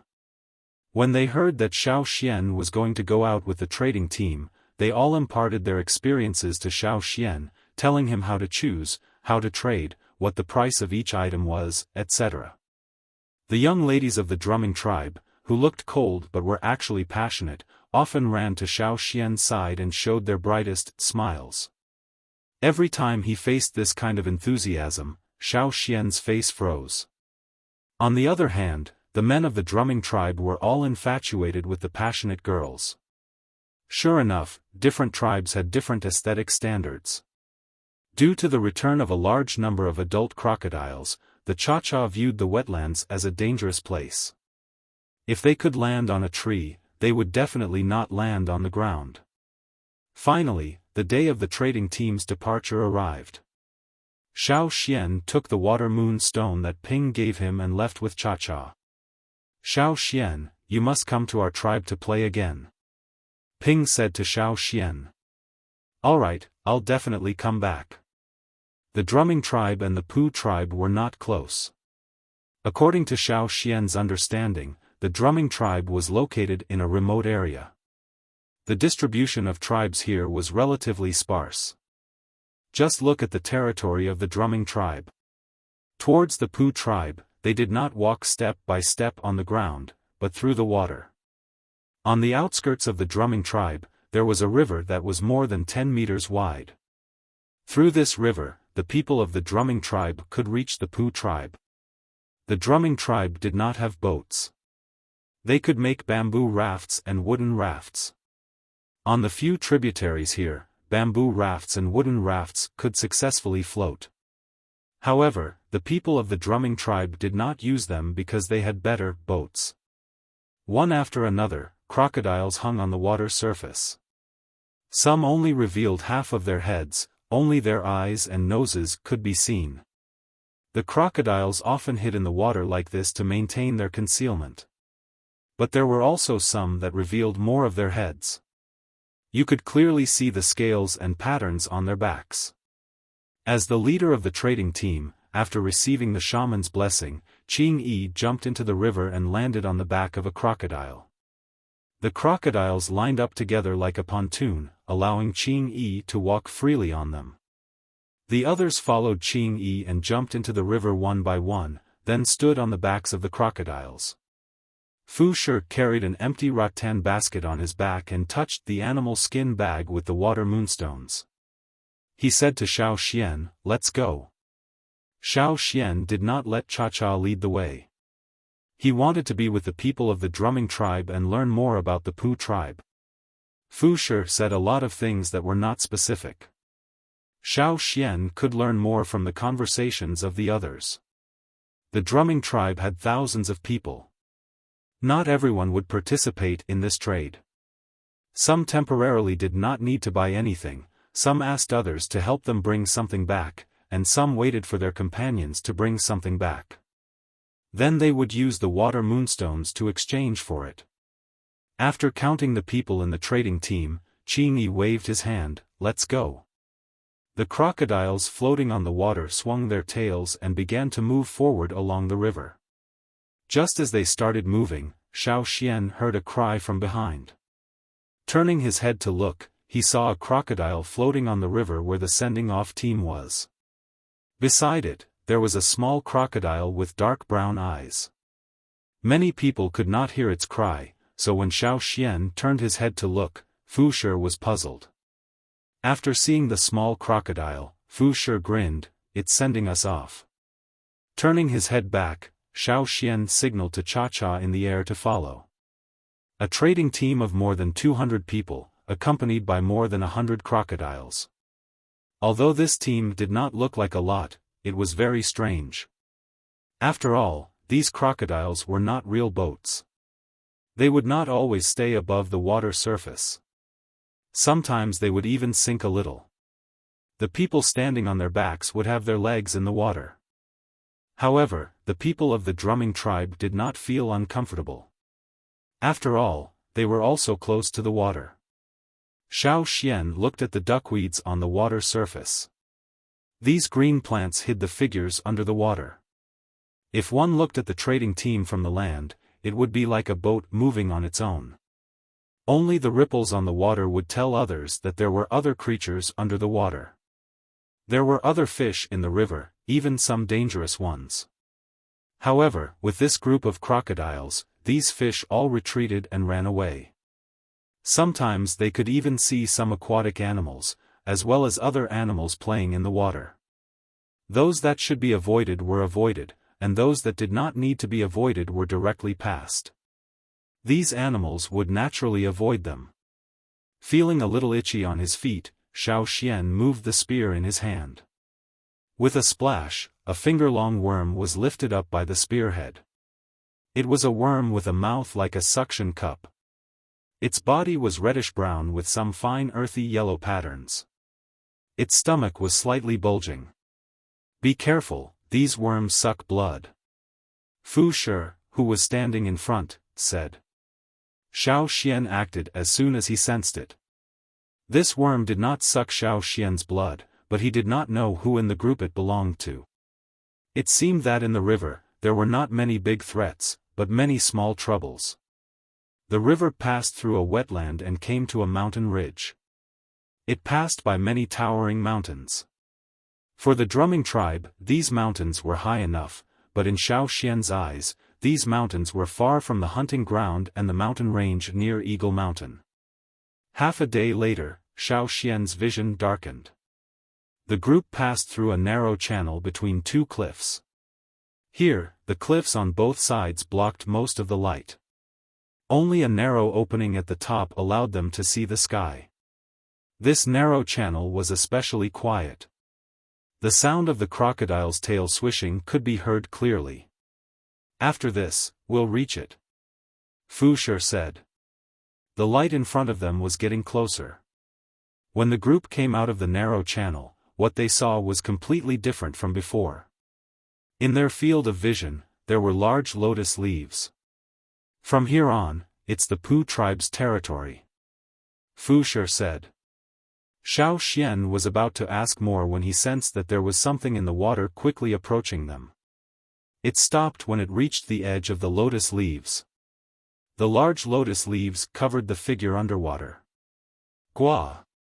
A frog-like croak was heard. Xiaofan reflexively took out his knife and was on guard. Whoosh! A figure broke out of the water, but it did not run directly to the drumming tribe's trading team. Instead, it stood on a lotus leaf the size of a small bed. "We're a little late," the person standing on the lotus leaf said to Qingyi, who was in front of the trading team.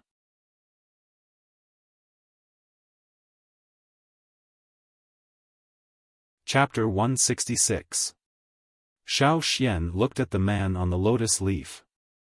When he heard the croak, he thought of the long-tailed frogs that appeared at the tribe's shore during the rainy season.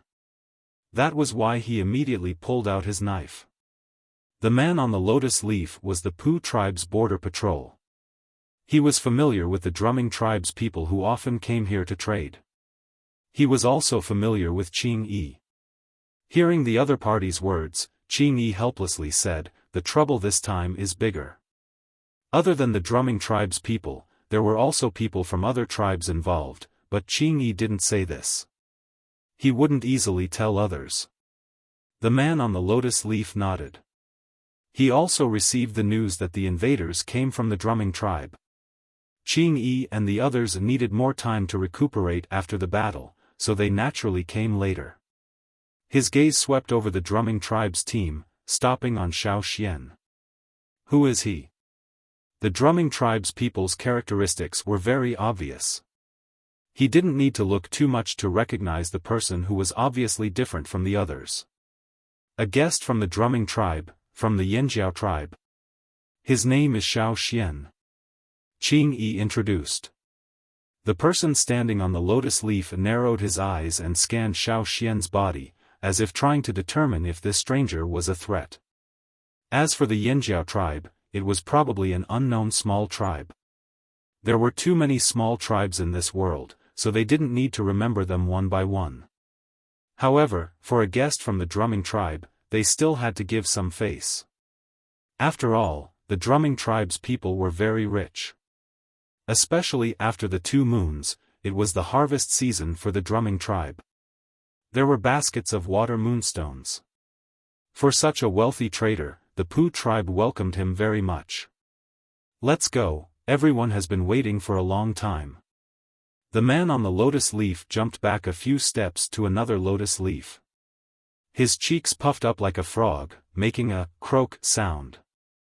Not long after the sound was made, Xiaofan felt something moving under the water. Standing in the water, he could feel the waves. At the same time, in front of the drumming tribe's trading team, which was originally full of lotus leaves and couldn't see anything else, now those tall lotus leaves were tilted to both sides, revealing a waterway in the middle. "Let's go." Qing Yi led the crocodile forward along the waterway. The other people in the trading team followed suit. The lotus leaves here were very large. The stems of the lotus leaves, which were thicker than a person's thigh, were exposed above the water.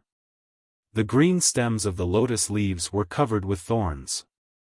If someone tried to force their way through, the thorns on the stems of the lotus leaves would cut off their flesh. Unlike the muddy ponds of the drumming tribe, the river here was clearer, but the surface of the water was covered with duckweed, making it difficult to see the situation under the water. When the crocodile swam past, the duckweed would be pushed away by the waves. When the waves rippled, Xiaofan could see many green frogs hiding in the duckweed under the lotus leaves. Those who were more timid would run away immediately, kicking the water surface vigorously and swimming away in the standard frog style. As for the braver ones, they remained in their original positions with half of their heads exposed. Their 2 round eyes stared at the people passing through the waterway. Their horizontal pupils were like slits, but they did not have the coldness of a crocodile. Instead, they gave people the feeling that they were smiling. From time to time, there would be frog calls, either near or far. They are the people of the Pu tribe.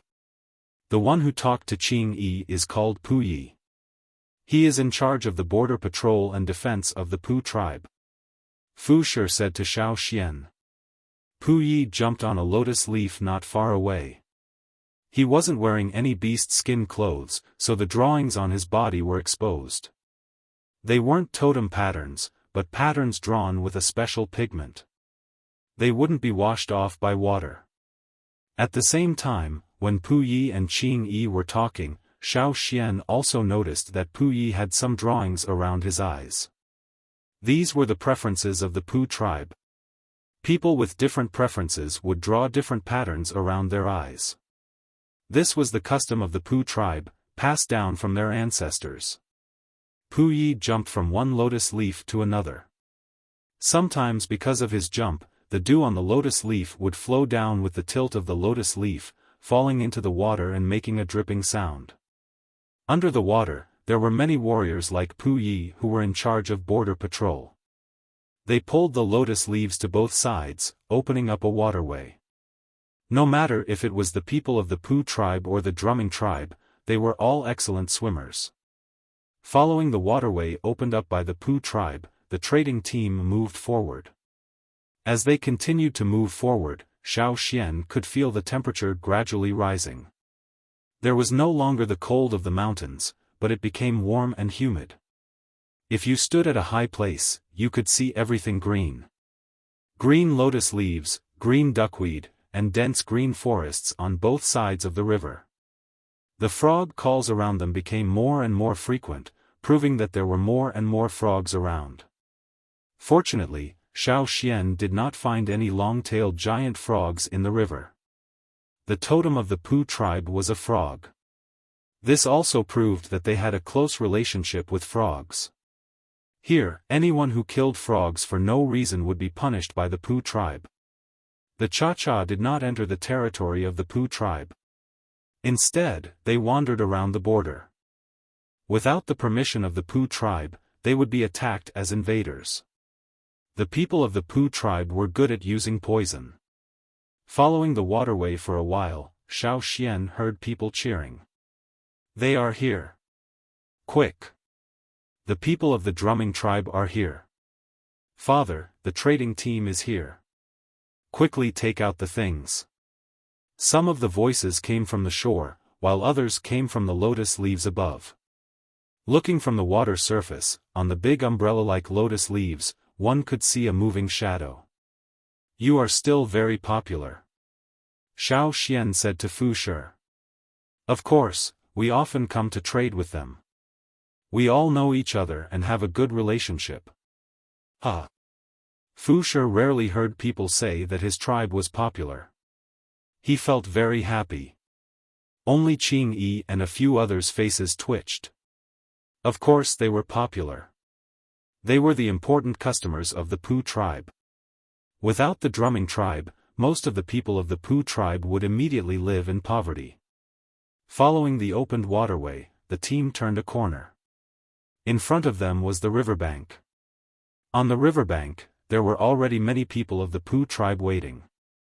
Big and small, young and old, each and every one of them was smiling, until their mouths cracked.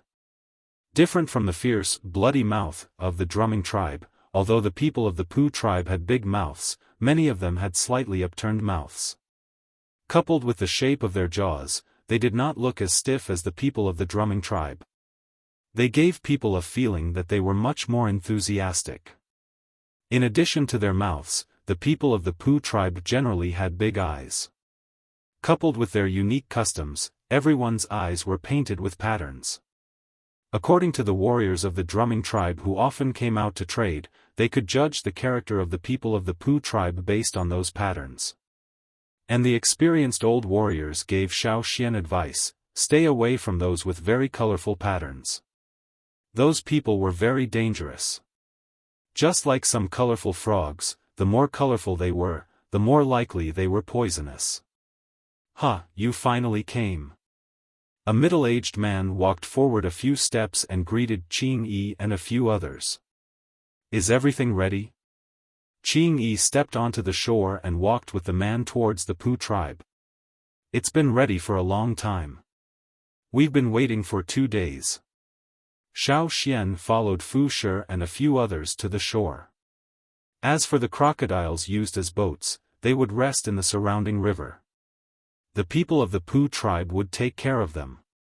An auntie wearing an animal skin coat, carrying a large wooden plate, walked over with a smile. Welcome to the Pu tribe. Here, freshly roasted. Xiaofan looked around. There was a large plate of roasted insects. Every one of them died with their eyes wide open. Xiaofan. Really enthusiastic. Fu Shi and the others were already used to it. They reached into the wooden plate and grabbed a handful of things to eat. Seeing that Xiaoxian didn't move, Fu Shi and a few others recommended, "Xiaoxian, the Pu tribe's roasted things are not bad. You can try it. Once you leave, it will be hard to eat it again."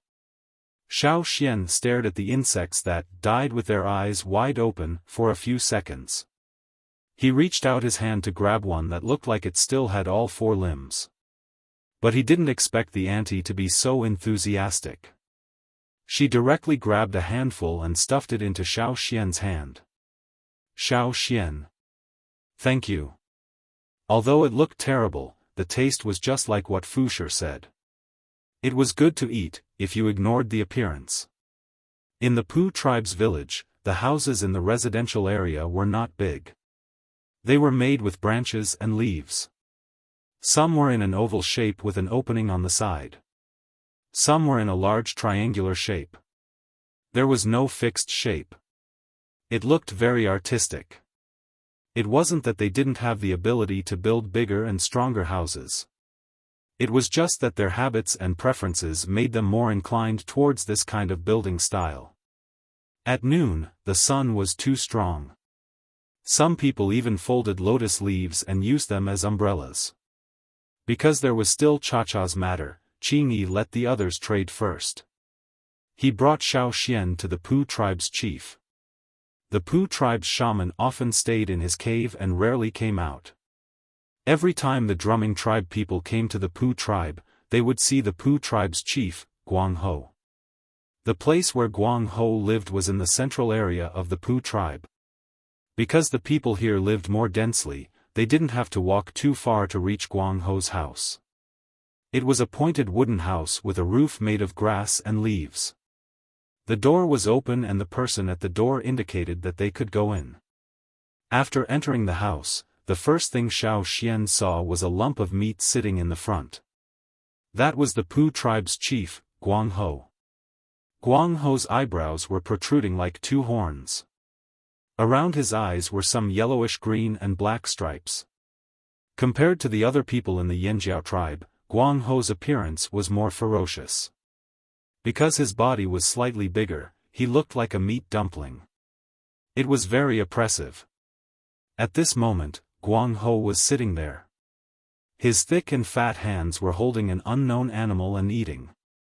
Seeing Xiaoxian come in, Guangho's eyes narrowed. He looked at Xiaoxian and his mouth didn't stop eating. "You are from the Yanjiao tribe?" Guangho asked. "Indeed. Yanjiao tribe, I seem to have heard of it," Guangho said.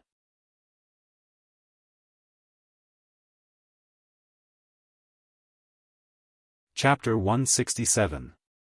Hearing Guangho say that he had some impression of the Yanjiao tribe, Xiaoxian was happy, but the next moment, Guangho said, "If I remember correctly, your totem is a fish, right?" Xiaoxian was silent for a few seconds, then handed over the stone card the shaman gave him. "This is our tribe's totem.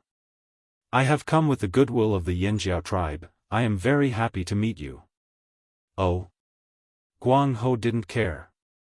He took the stone card with the totem pattern drawn on it from Xiaoxian and looked at it. He didn't have any impression of it, so he handed the stone card back. He smiled so much that his chin folded into several layers. He said to Xiaoxian, "I still believe in the guests of the drumming tribe."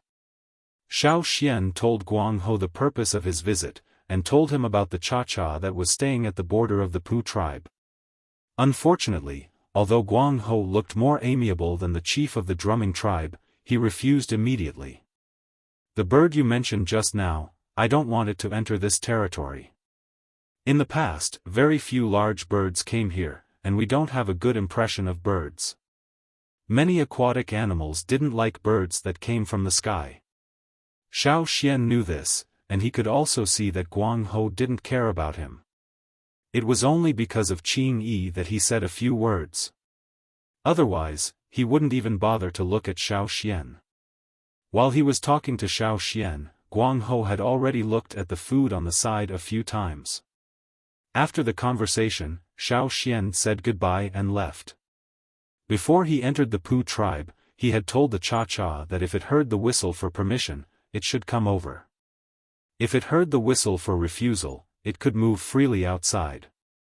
Maybe the Cha-Cha was happy to play outside, but there were more restrictions in the tribe. After leaving Guang Ho's house, Qing Yi said apologetically, "I didn't help. It's okay, the Cha-Cha is more free outside, wait for me to go out and call it." As for Guang Ho's attitude, Xiao Xian didn't think too much about it. He didn't want to get anything from the Pu tribe, he just wanted to see more of the tribes other than the Yanjiao tribe. However, why hadn't the drumming tribe and the Pu tribe heard of the name Yanjiao tribe? According to the records and words left behind by the ancestors, it could be seen that the ancestors were still very proud. They were also very proud of the former Flaming Horns tribe, which showed that the Flaming Horns tribe was not a small border group in the past. Perhaps it was because too much time had passed that everything had changed. After leaving Guang Ho's place, Xiao Xian parted ways with Qing Yi. Qing Yi needed to go shopping, and the chief and shamaness gave him a list of things he needed to buy. See, the Yong tribe, the tribe, Yen Ho's, Originally, Xiao Xian thought that the Pu tribe and the drumming tribe's trade fair would be like a market, but now it seemed that it wasn't. They didn't place their items in one place. The Pu tribe people only placed their items outside their houses, so if they saw something placed outside their houses, it would be used for trade. If they liked it, they would go and buy it. Here, there was no unified currency, they used equivalent exchange. However, it couldn't be considered as an equivalent exchange. Xiao Xian didn't walk far when he saw several people from the drumming tribe who were buying without haggling. Then he looked at the people from the Pu tribe who were smiling. It was obvious that they had gained a lot from trading with the drumming tribe. No wonder the Pu tribe people were looking forward to the arrival of the drumming tribe's trading team, no wonder they were so enthusiastic. The drumming tribe people looked very fierce, but in fact, they didn't have many other thoughts. In the eyes of the Pu tribe people, to put it bluntly, the drumming tribe people were just stupid people with money. Before coming, Xiao Xian heard Fu Shi complain about why the drumming tribe people weren't welcomed outside. Why were the Pu tribe people more welcomed by other tribes than them? On one hand, the drumming tribe people had bad tempers. On the other hand, it was because they weren't very smart and didn't know how to talk. They weren't as good as the Pu tribe people. Of course, this also had to do with their faces. Every time the drumming tribe people went out, they would be treated as people with bad intentions. Because they looked too fierce, especially when they looked at people, it was like a cold knife cutting through people. On the other hand, the Pu tribe people made people feel more amiable. Look at their smiles, how warm. As he walked, Xiao Xian paid attention to the surrounding houses that displayed all kinds of items. Pottery, stone cores, and all kinds of strange things from other tribes. The old people in the tribe treated the pottery as treasures. They could also be seen here, but the price was very high. What made Xiao Xian surprised was that he also saw a piece of linen. You like it? This is from the central region. I heard that the people in the central region love to use this kind of cloth to make clothes. The man said proudly. He was wearing a short skirt made of linen, which he showed off in the tribe. Although many people didn't like this kind of thing, once they heard that it was from the central region, their attitude immediately changed. Therefore, when this man said it, he didn't use too many words to embellish it. He only emphasized the words, from the central region, waiting for Xiao Xian to show a look of surprise, and then use a lot of water moonstones to exchange for it. Unfortunately, he was disappointed. Xiao Xian only calmly asked about the central region, and then gave him a small piece of water moonstone as a reward and left.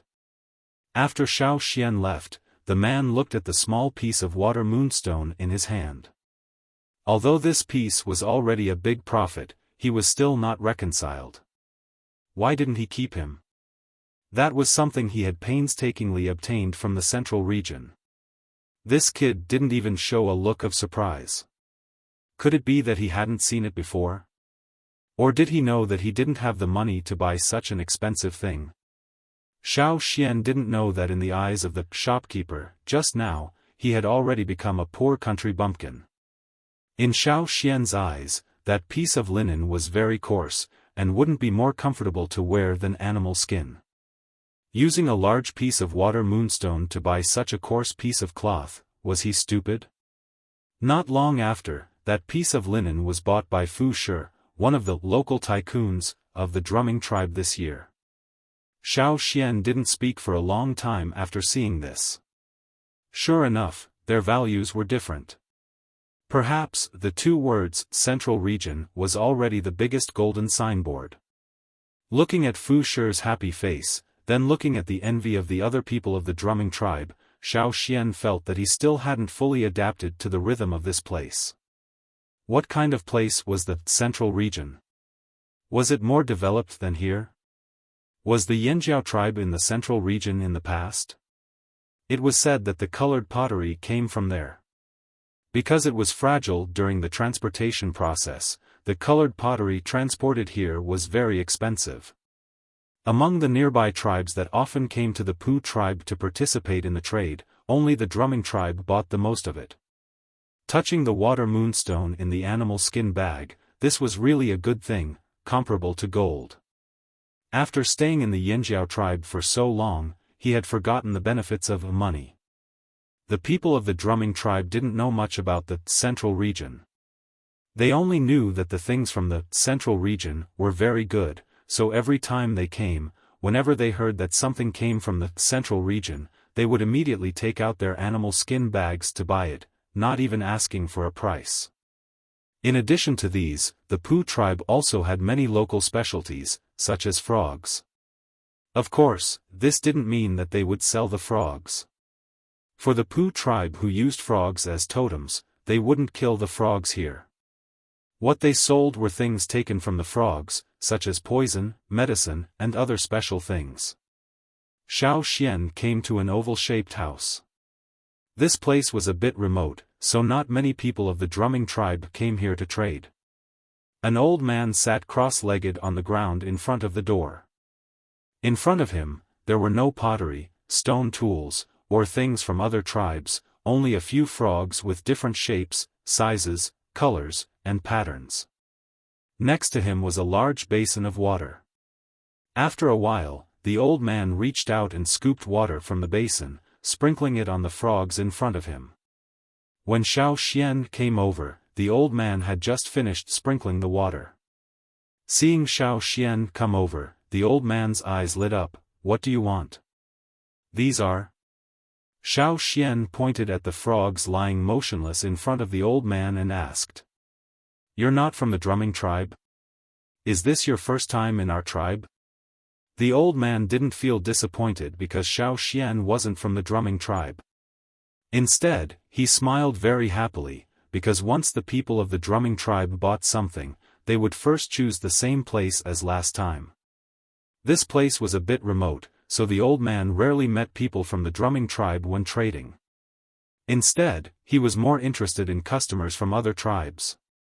"Yes, it's my first time in the Pu tribe," Xiaofan said, his eyes staring at the frogs on the ground. A few frogs, the small ones were only the size of a fingernail, and the big ones couldn't even be held by a palm.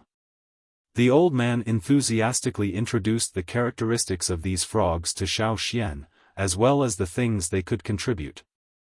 This one's body can be used to save people. Dizziness, chest tightness, vomiting, body weakness and so on can be treated. And this one, its body can be used to firmly stick two planks together. As he said this, the old man made a goo-goo sound, then held a thick leaf and waited. Xiaofan looked at the orange-patterned frog. At this moment, its pupils shrank. Because it was horizontal, it looked like it was squinting, as if it was preparing something. After waiting for a few seconds, nothing happened. Xiaofan looked at the old man, then at the frog on the ground. Was this frog constipated? Just as he was thinking, Xiaofan saw the orange-patterned frog secreting some translucent liquid from its back. As the liquid increased, the old man quickly used the thick leaf in his hand to scrape the liquid off. The leaf wouldn't hurt the frog, so the Pooh tribe often used this method to get the liquid. Look! The old man took out 2 wooden blocks, then smeared some of the liquid on the thick leaf. The wooden blocks closed, and after a while, the 2 wooden blocks were firmly stuck together. This thing was simply the same as the glue that the Flaming Horns tribe found to be used to glue things together. "How many of these do you have?" Xiaofan asked. "As many as you want." The old man was so excited that his hands were shaking. "What are the others?" Xiaofan let the old man continue to introduce them. He was very interested in these things. The old man was also in high spirits as he explained to Xiaofan one by one. There were all kinds of strange frog secretions. There was also a frog that secreted oil on its skin, which was preferred by some people in arid areas.